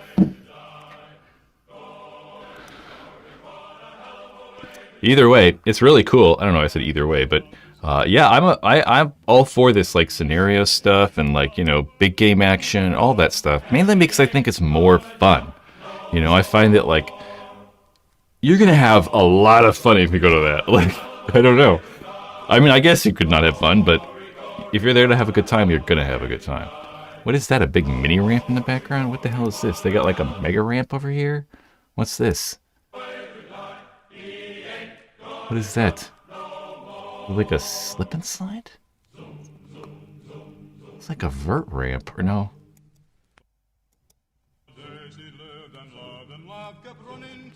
Huh. Anyway. Yeah. But it's not like this is the only one. Brandom, I think you I appreciate that much. Freaking happy Halloween. What kind of music am I listening to? You know, I don't listen to music all that much. I listen to... Golly, I don't know. I listen to... we're going to say, if I had to choose a music genre, I would say I listen to classic hardcore music. Like old school hardcore stuff. Madball's probably my favorite band. If I had to pick. Appreciate it. Well, look at that guy. That guy like just dive right there. That was funny. You know, that tall grass. Look at the people army crawling and stuff. So cool. Yeah, I was gonna say it's not. This isn't like the only, you know, one of these big, huge games. There's some here in California. I mean, probably there's another. Not probably, but there's also Decay of Nations that happens here in Southern California at SC Village. At Southern California Village, or I should say SatCon. SatCon. That's like racist term for Vietnamese people. Boyz II Men's not bad. Yeah, Boyz II Men's fantastic.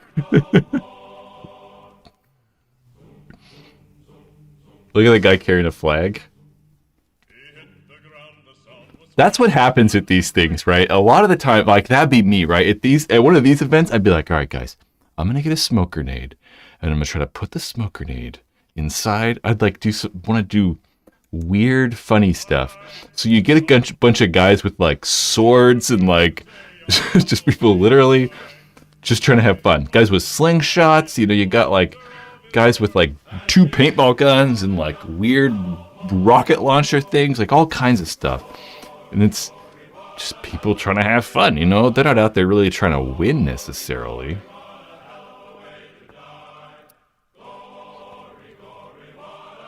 Yeah. Good stuff. So all about it. I like, I am a fan. Look, that's us right there. I am a fan. Here is the HK Army video of Normandy. Of Ion, I should say. Yeah.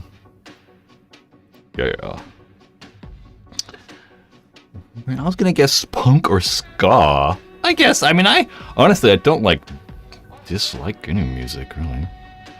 Most people don't. Look at that. See, that's what I'm talking about. Running out of the landing craft? That's craziness. Look at that. This is so cool.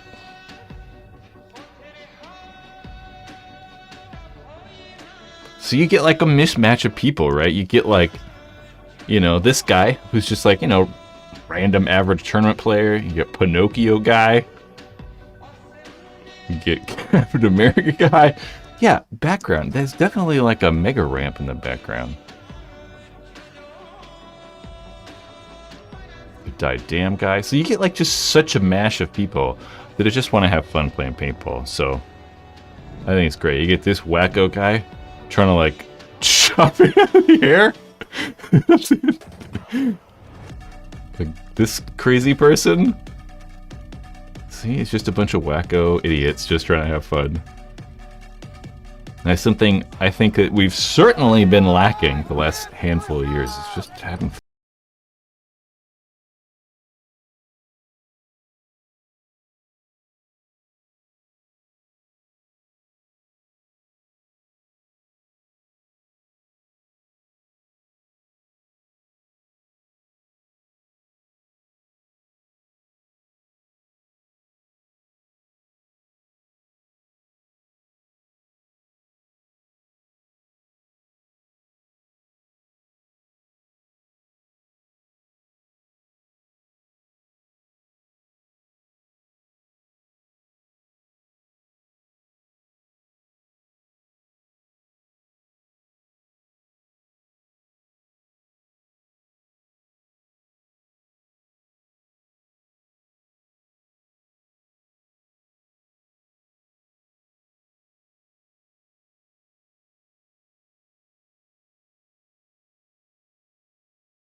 That's cool.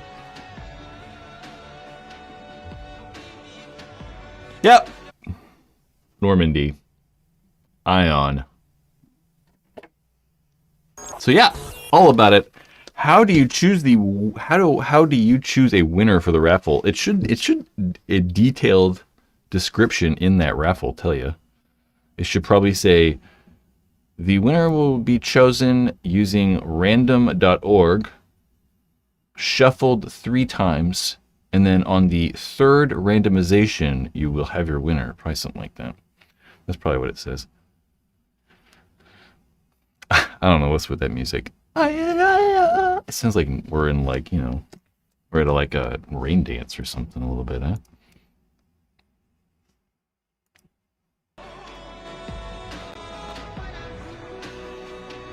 Hell yeah, EMech. Like everyone. There's probably like half the people out there probably have EMech. Great. Yep. My 170R has hit 50,000 shots. That's pretty good. Do you recommend to change anything? Hesitant, still going great. You know, I probably wouldn't, honestly. I probably wouldn't. I think that, yeah, no, probably not. I mean, I'll bet that the manufacturer, I'll bet that Planet Eclipse probably around that time is going to say that you should probably change the dynamic O-rings. So that's going to be like the O-rings that actually move, you know? So like the actual small bolt that, you know, moving back and forth, there's that O-ring on that, on the outside. That's a dynamic one because it, you know, it's taking, it like gets friction and it's moving around. They're probably going to recommend you change those. But I don't know, as long as you're, you know, putting normal grease on it and you're keeping it inside. Base looked weird there. You probably don't have to worry about it. So I probably wouldn't. If it was me, I probably wouldn't. Just make sure you're greasing it and whatever. I think that you might notice that you need to change the O-rings too. So try to like remember how the gun shot after, you know, the 2nd or 3rd time you played with it. And if it's like, you know, maybe not as consistent, maybe it's a little bit louder, something like that, then maybe change the O-rings. Because you'll probably see on the radar the velocity getting a little bit less consistent when the O-rings start to like wear out before you actually have problems. But you have to be a little bit like observant, you know, like being like, oh, it's a little bit more consistent last week.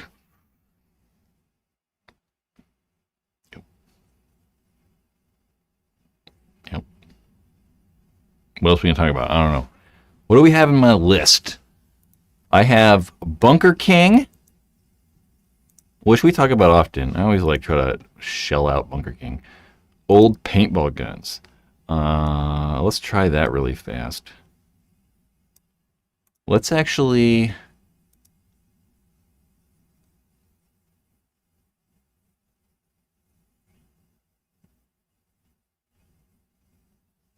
How do I do this? Trying to figure out how to do... How do I, like, share, copy, link? That's probably how, huh? Copy to the clipboard. Let's see what happens when I put it in here. My air conditioner is on, and it's kind of cold. No, that's not how you do that. Oh, what if I just hit this share button? That's probably right. Okay, so I'm just trying to, like, bring up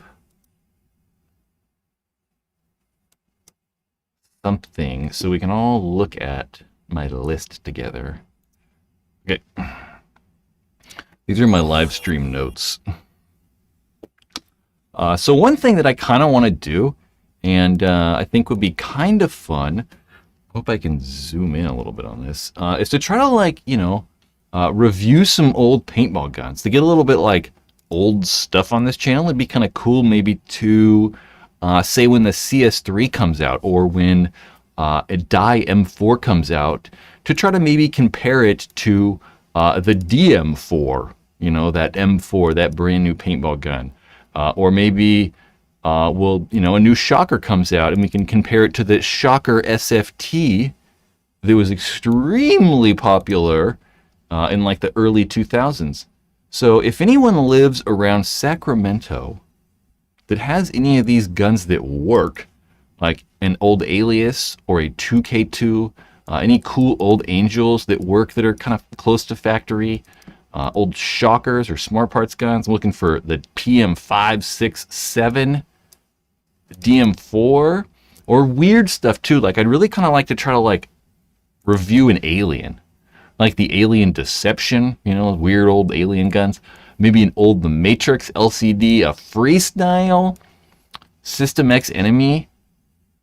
So if anyone has any like weird old stuff they'd like let me use that works, right? I really like to try to shoot it. Yeah, I'd really like to try to shoot them.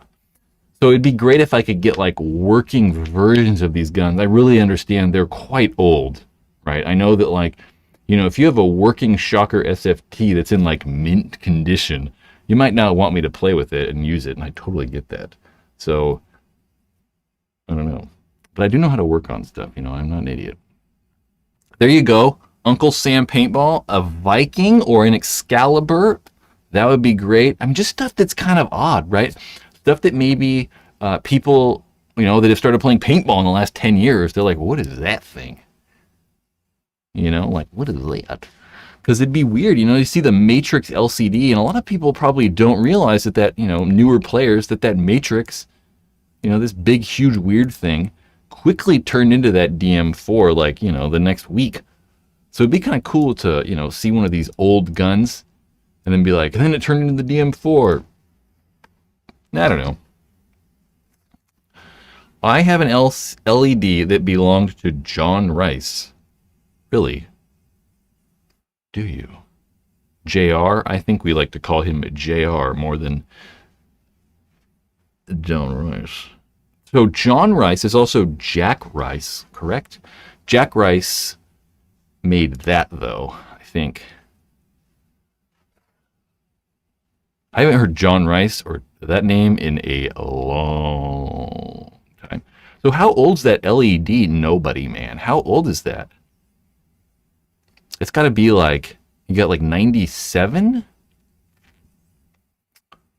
That's crazy if you have that. A Dragon Intimidator? Mark? That would be kind of cool. Like the old 2K2 body, though. I want it to be like an old one. I don't want, you know, I want it to be like, I want the guns that like people are like, oh, I remember that, you know, like, oh, that's why it's like Alias in 2K2. It's kind of like, I want the guns that like we all kind of like older people kind of remember. Dang, you got it at Skybolt. That's a really cool gun, though. That LED is really cool. I mean, I worked for Angel, you know, so I know a lot about these Angel guns. Edward, I thank you for that $5 super chat. What do you say? Hey, big fan. Well, I appreciate it. That feels kind of good. Okay. I just wanted to give myself a shout out. Shout out! Shout out, Edward! Well, I did that for you. You didn't. Shout out for doing tech on my Axe 1.0. Fixed a leak in the ASA. That's not that hard. That's not that easy to fix, I was going to say. You fixed it the first time by yourself. Well, good job. It's kind of like, I actually like fixing paintball guns. You know, I worked on paintball guns a long time. And I kind of miss it a little bit. You know, like I really liked the like, you know, like, give me it, what's your problem? And I'm like, bam, I can just fix it. I really liked the idea of just like handing me stuff and I could just figure it out for you. I didn't have to like look it up. I didn't have to like, I could just do it, right? And I really liked that feeling of having something broken and then I could just fix it in 20 minutes for you. I liked that. And it was really like nice working kind of with my hands, but at the same time I hated it. You know, when I went to the store, I'd be like, oh, I'll fix those ones. And I'd be like, okay, those ones are for you guys. All like the Tipmans and like, no, those ones I actually kind of liked. I kind of like working on Tipmans and Spiders because you could just kind of like, I could just like take them apart mindlessly and just like, kind of like fix them. It was really easy. Whereas like someone would bring this thing in and I'd be like, I'll leave that for somebody else. Yeah. It was So I kind of liked fixing paintball guns. That was kind of fun. Paintball should be fun. It is kind of fun. It's okay. A low pressure Piranha G3 with stanchy goodness. I don't even know what that is. Someone said a Rainmaker. A Rainmaker would also be a very good gun. I should like add these to this list, right? I'm gonna add these to my list.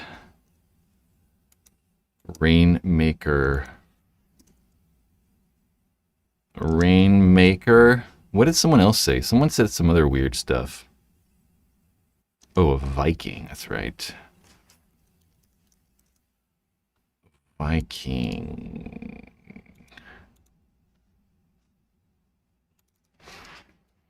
Now if I could just freaking spell Viking. Jesus. Okay. It's getting cold in here. Mark Daniel from the Wolverines has some rare angels. Oh, yeah, for sure. I know him. That's right, he does. I haven't seen him in a long time. He definitely does. He has a bunch of old, like, LCDs and stuff. The hardest part is that, like, I want them to work, you know? And so many people have, like, these old guns. It's like, you know, finding, like, you know, an alias or, like, an LCD. And, like, some of these guns aren't hard to find. But they're hard to find, like, working versions, you know? Like, there's a bunch of these shockers sitting around and, like, a bunch of die guns. But, like, they all need solenoids. Ooh, a nerve. Someone said a nerve right there. Nerve, smart parts, nerve something. I like that one. Nerve. Yeah. Yeah, it's kind of easy to find, you know, some of these guns, but like some of them don't work. And I want to be able to like show them working, kind of, you know. It's just much more interesting, you know. You're like, oh, I got this paintball gun, but we're not going to see how it works. So I put too much money into my Piranha. I don't do that. That's a bad decision. That's a bad decision. A Piranha? I put like $300 into... Why do I have like multiple... Why is there like multiple... What is going on there? I don't know. I put a bunch of money into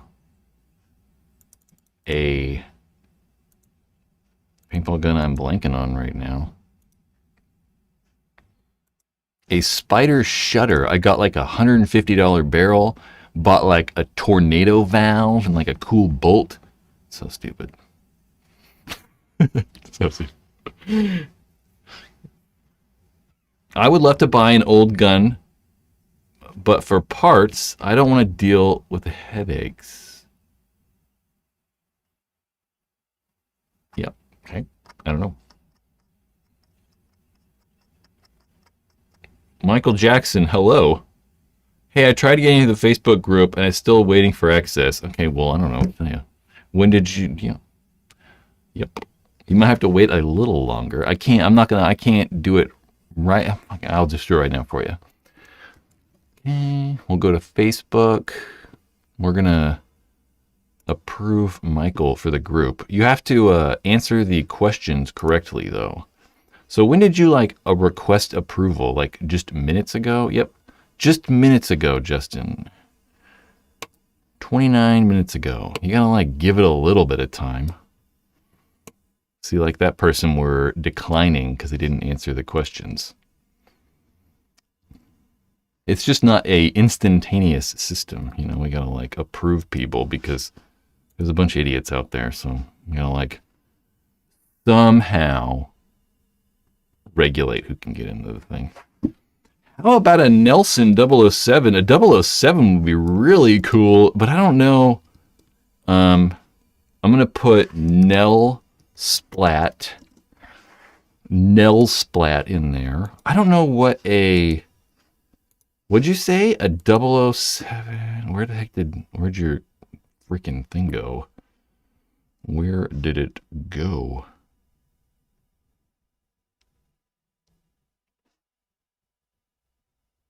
Where in the hell did your comment go? A battle grip. I don't know what a battle grip is, though. I'm not entirely sure.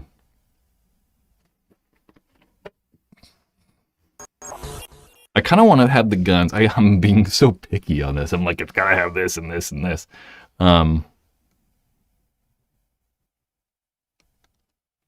Yeah, but I want them to work, so it's kind of like, want them to be stock too, because I'd like to be, I really want to kind of be like, this is what this was.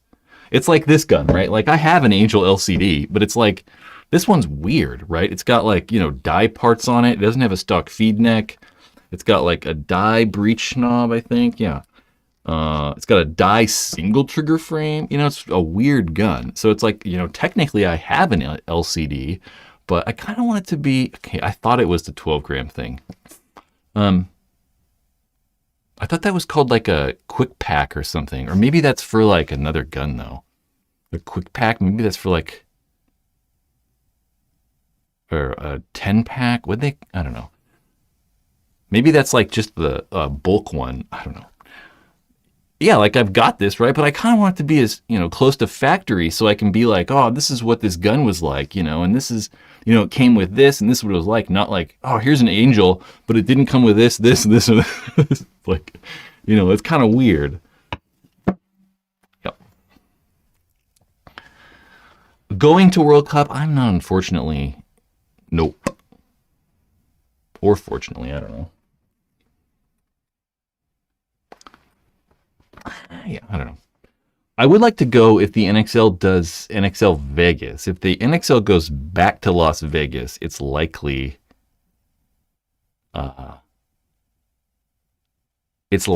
that I will go to that one.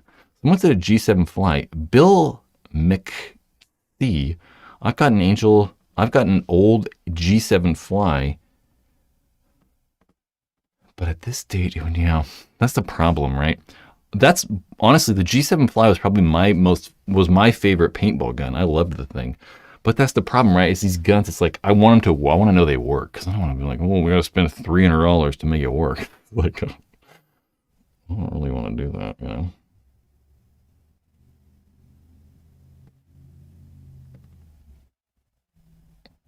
For sure, I think about like, Nobody Man said. Oh, you're LC LED guy. What'd you say? You said it was. He said, "Man, the stuff we did to guns back then is an important part of history for sure." I think about like, yeah, all those old guns that they like modified to make like shoot faster, or I don't know. Like I think about like all the upgrades in auto mags for auto cockers or that kind of stuff for sure.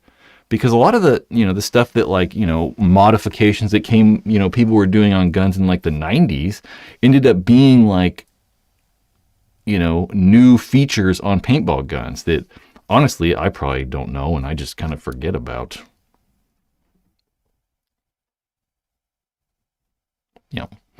G7 and G7 Fly, but they don't have stock boards. It's not like, that's a hard thing too, because it's going to be really hard to try to find some of these guns though, so I don't even know. I'd love to try to borrow stuff from people. So if anyone's got that stuff, you can contact me. I don't know. I'm pretty easy to get a hold of. It shouldn't be like that hard. But if you want to really do it, you can go. Jesus, I cannot type on this keyboard. I'm not used to it. Right there. Email that guy right there. I'm going to bold it and we're going to make it like a red background and I don't know. Email is probably the easiest way. Anyway, if anyone has stuff, that'd be really, really cool. If not, whatever. There you go. Track. We're going to go with the Track Floater 07. I feel his name sometimes. The OG rotor is still maybe the best thing to happen to paintball. I totally agree. I mean, I still remember when the rotor came out, and it was like, in 2006 or whatever, everything sucked. I mean, guns weren't made nearly as good as they are now. I mean, all the manufacturing was kind of wonky. The shockers weren't made that well. People were using the intimidators. Those things like rattled around when you shook them. All the hoppers sucked. The rotor fell, not the rotor, the halo. Everyone was using halos, but they broke every 15 minutes.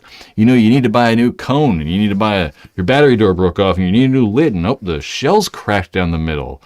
Everything broke, and then the rotor came out, and the rotor was like 4 times better than any paintball product ever made.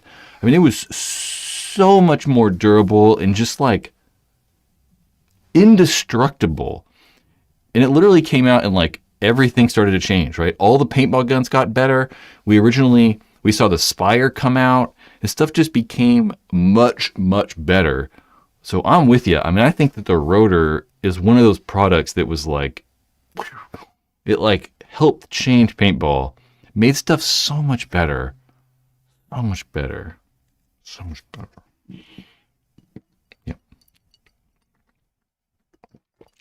Shockers. You know, I owned a couple of the like SFT shockers. Maybe. I might owned 1 or 2. And then I don't think I owned any NXT shockers. I owned a Tauntaun shocker, serial number 13. Apparently, it's the only Smart Parts gun ever with serial number 13. Don't know if that's true. I was told that by someone that worked for Smart Parts. I don't really believe them, but that gun never worked. Never worked. I don't know what happened to it. Yep. I started in 2004, 2005, around the same time the Ion came out. Hated them so much. The Ion was another gun, though, that really kind of changed paintball. You know, the Ion, you could see the Ion as like one of the guns that like, you know, helped make paintball a little bit more affordable. Because before the Ion came out, you had $1,500 guns, and that was the only thing that shot well. And the Ion came out for, I think, $300, and it honestly shot like one of the higher end guns. It was kind of wonky and like, you know, you got hoses and it was a little bit like cobbled together feeling, but they did shoot really well. And if you got, you know, one that worked, they seemed to probably work for a long time.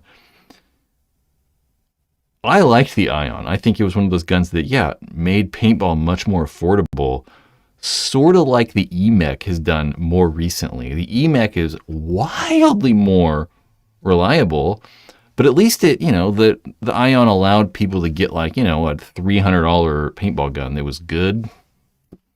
They were kind of wacky though. You know, you'd get like some of these guns, they had so many aftermarket parts on. The aftermarket parts just wouldn't work right. People put like aftermarket boards and solenoids and triggers and bodies and bolts, and there were so many aftermarket parts for those guns. I think that's kind of where most of the problems lied, was all of the aftermarket nonsense people were putting on those. Bushmasters. I never was really into the Bushmaster. I don't know. I kind of have, you know, I have that freestyle from them on there. Oh, freestyle's a weird gun. Bill up here said something about a Russian Legion shocker. Where'd you go? Holy crap. Nope. Teammate had a Russian Legion shocker that has a mind of its own. I don't know what that means. Russian Legion shockers were fantastic, though. Those were probably some of the coolest looking paintball guns ever. Shocker SF, or wasn't it NXT? Let's just search this. Whoop, whoop, whoop. Let's go roll back over here. Michael, I appreciate that so much.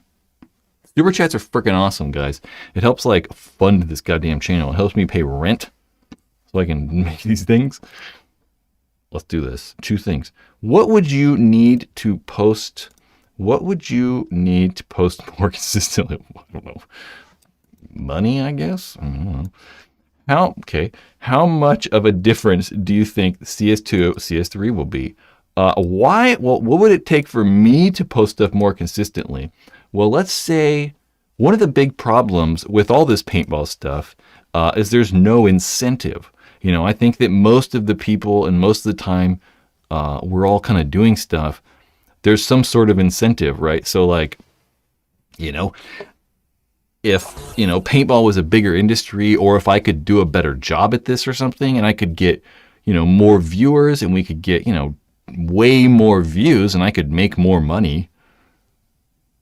That's really the incentive that I need, and I think most people need, is just being able to make more money and grow the thing. And at some point, paintball is hard to grow, and I don't know how much bigger all this can be.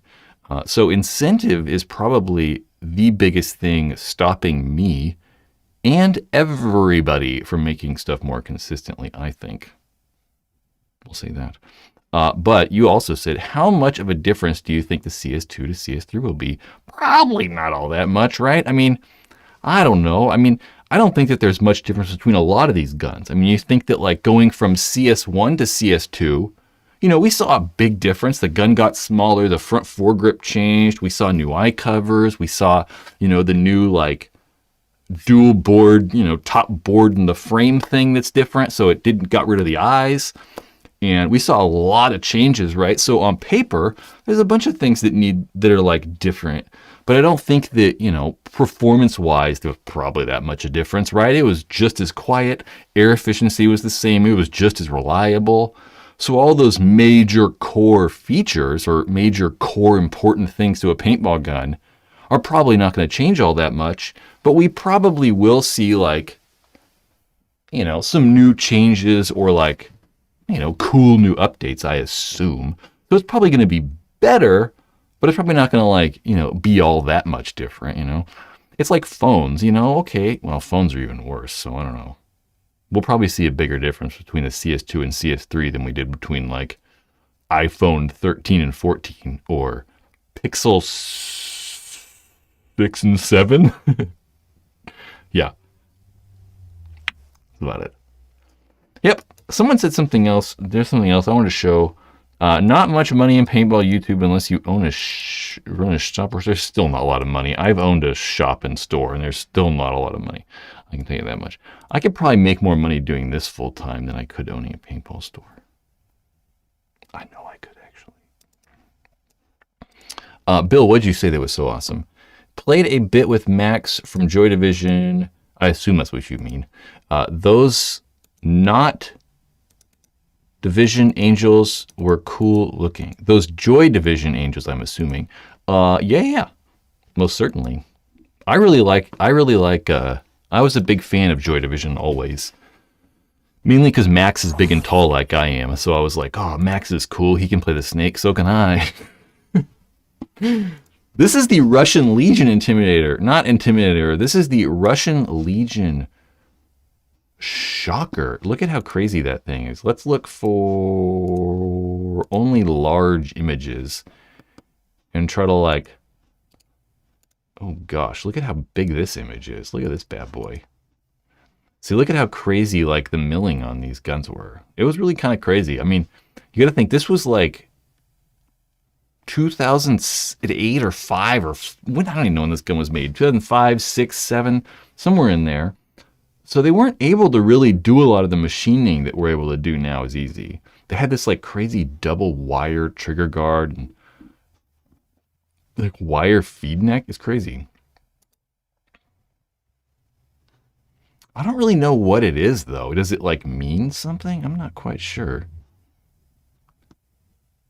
Those are crazy. Crazy guns. Joy Division. Oh. What's going on here? I always lose my mouse.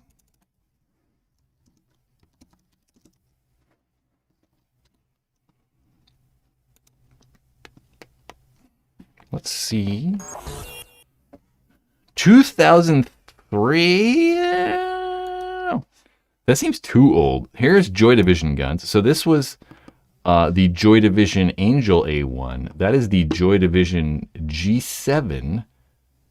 This is the Joy Division A4. This is the... Yep. Is that all of them? There's more, but... Ooh, that's the... Lots of them. The A1, These had a carbon fiber barrel tip. That was like probably one of the first guns that came with a carbon fiber tip. The problem though is that they were carbon fiber and they put this like plastic wrap over them and the plastic wrap would come off. It was kind of annoying. That's the G7. That's the A4 Fly. That's the G7 as well. So these are the same gun, but this one has the 45 trigger frame versus the 90 frame. God, I'm just showing my angel knowledge here. We're going to talk about angels all day long. Nobody really liked these guns. These guns were not that popular. That wasn't popular. That wasn't popular. That was pretty popular. But none of these angels, this is probably the coolest one. None of these guns were popular. None of them were popular. Ooh. That's really cool right there.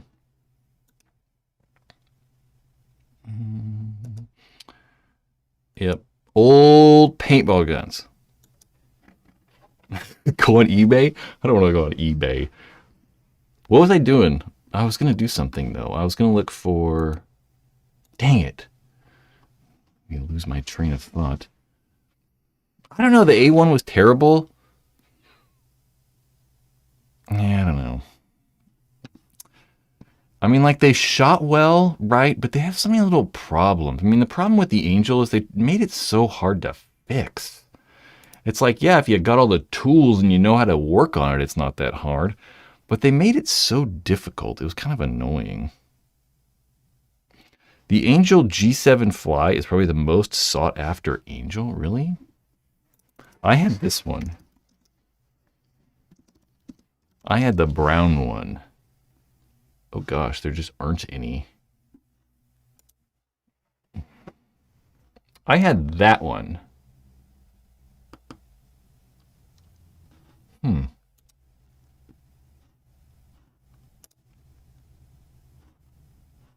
I had both of these. I had that for sure. The GAT. I had this, but it was all black. This even looks like my gun.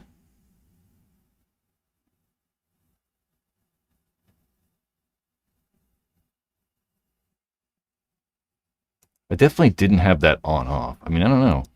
Because there weren't a lot of those. Kyle! Doo-doo brown, that's right. I had a black one. Or not black. I had that brown one. And mine at the time, so we worked for Angel. So I worked for Angel at the time. And I had a bunch of like... There was a company called Lucky Paintball. And I had like a bunch of weird prototype Lucky Paintball parts in my gun. And I sold it to somebody in Germany for like a ton of money. Yep. Oh yeah. I'm just reminiscing about all this old stuff. Let's see. I want to see a really cool old Angel for people in here who are... Hold on. I've shown this before, but this is a... We're going to find a... Let's see if I can find... It's going to be way down here. Angels, angels, angels, angel. Oh, that's a cool one.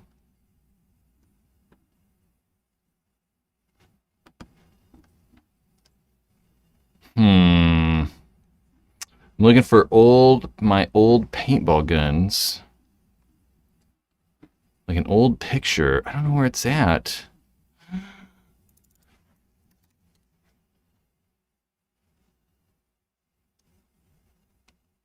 Well, I don't know. But I'm trying to like do this kind of wacky. Look at that. That's an old Angel. That's me using the Angel A1 Fly. Again, that gun shot really well, but they kind of sucked.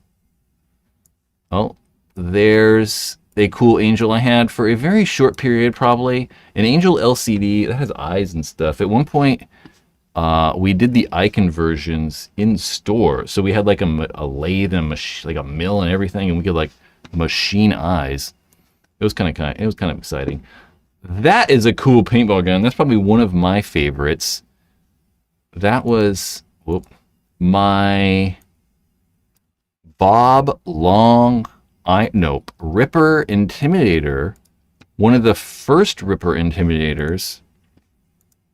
The first gen or whatever. I have a Techna trigger on that thing too. The cool carbon fiber trigger that was super rare. That's a Ripper Intimidator. That was way before the Dragon Intimidator. I think I got a 16-inch. I got a 16-inch boomstick on that thing. That's an old photo. I mean, that's like 2007 or something like that. It's an old one, but I can't. I'm disappointed I couldn't find an Angel. I have a. It just reminded me. I was talking about all that like early prototypey stuff. And what if I type paint? I'm using Google Google Photos. I'm trying to search it for paintball. It actually works pretty good sometimes. But dude, I have so many paintball gun pictures. When I owned the store, I'd take pictures of like some weird stuff we'd have sometimes. Like super scanning. Well, I don't know. Oh, there we go. Some of you guys have probably seen this picture before because I've talked about it before. This is probably unexciting to most of you. This is pretty cool. This is a Angel A4 Fly, a Master Tech edition. There were, I don't know, a couple hundred of these things made or whatever. They did not come with that chain frame, this trigger frame though. We machined this trigger frame to fit onto this body. It is not supposed to go on there. Those came with regular, like kind of 45 Angel trigger frames, or 90 frames, I believe. And yeah, we made it like that. That was probably one of my favorite paintball guns. I just really like, yeah, the uniqueness of the thing.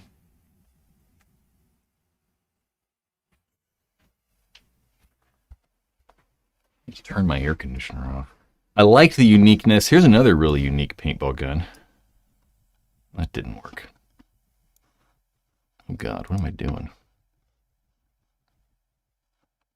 I want to not do that. I want to do this.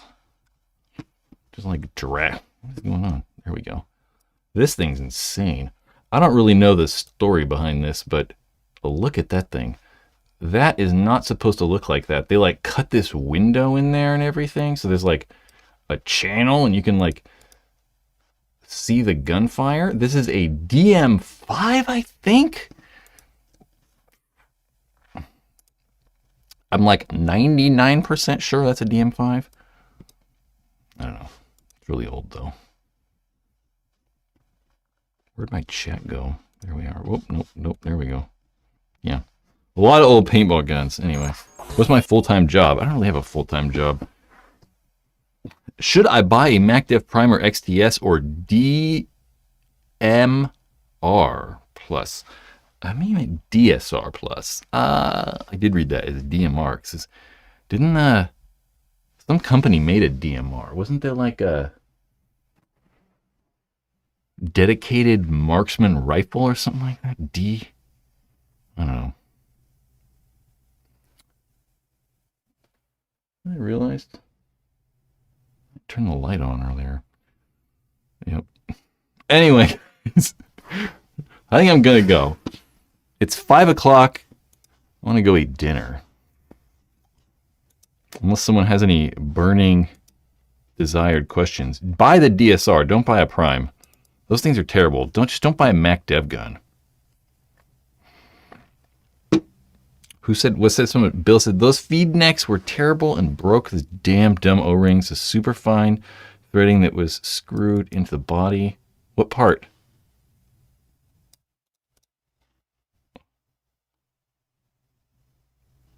maybe on that, like on the A4 fly feed neck, those feed necks, those feed necks were awful.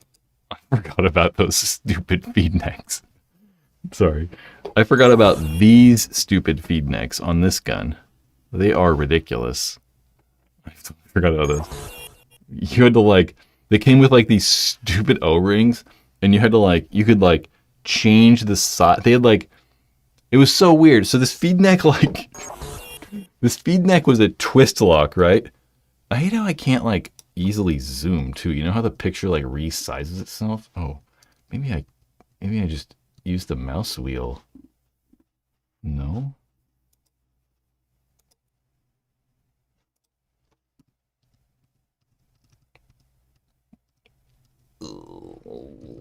Okay. This feed neck was crazy, right? So you had to like, it was two pieces. It was like a regular collar, and then you can kind of see that top part that has like the grip. So it was supposed to screw down, and it like clamped down around your hopper, but it barely clamped down. I mean, the thing tightened maybe like this much, you know? So it barely tightened. So you'd put your hopper in there and you'd tighten it all the way down, but it really wouldn't get any tighter. So what they did was they put O-rings inside there, and the thing came with different thickness O-rings. So you had to like tune your feed neck to fit your hopper specifically. It was the stupidest shit ever. Stupid. It was one of the things that Angel, they just like did the craziest stuff sometimes. Their quality was probably the best, but man, they made some wild ass design decisions and just like weird things. I don't know. The feed neck snapped off. I don't really remember. I truly don't remember them breaking. I definitely remember how fine those threads are there, and I could for sure see them pulling out. I just don't even remember. Honestly, don't. Yeah. Okay, guys, I'm going. I appreciate it. We're going to try to shoot to do another one of these live streams Thursday. So probably Thursday at like 3 or 4. Will probably be about the same time. We're going to try to be consistent. I just want to find like a new time that's going to work with like a new schedule and all that stuff. So where'd they go? There you are.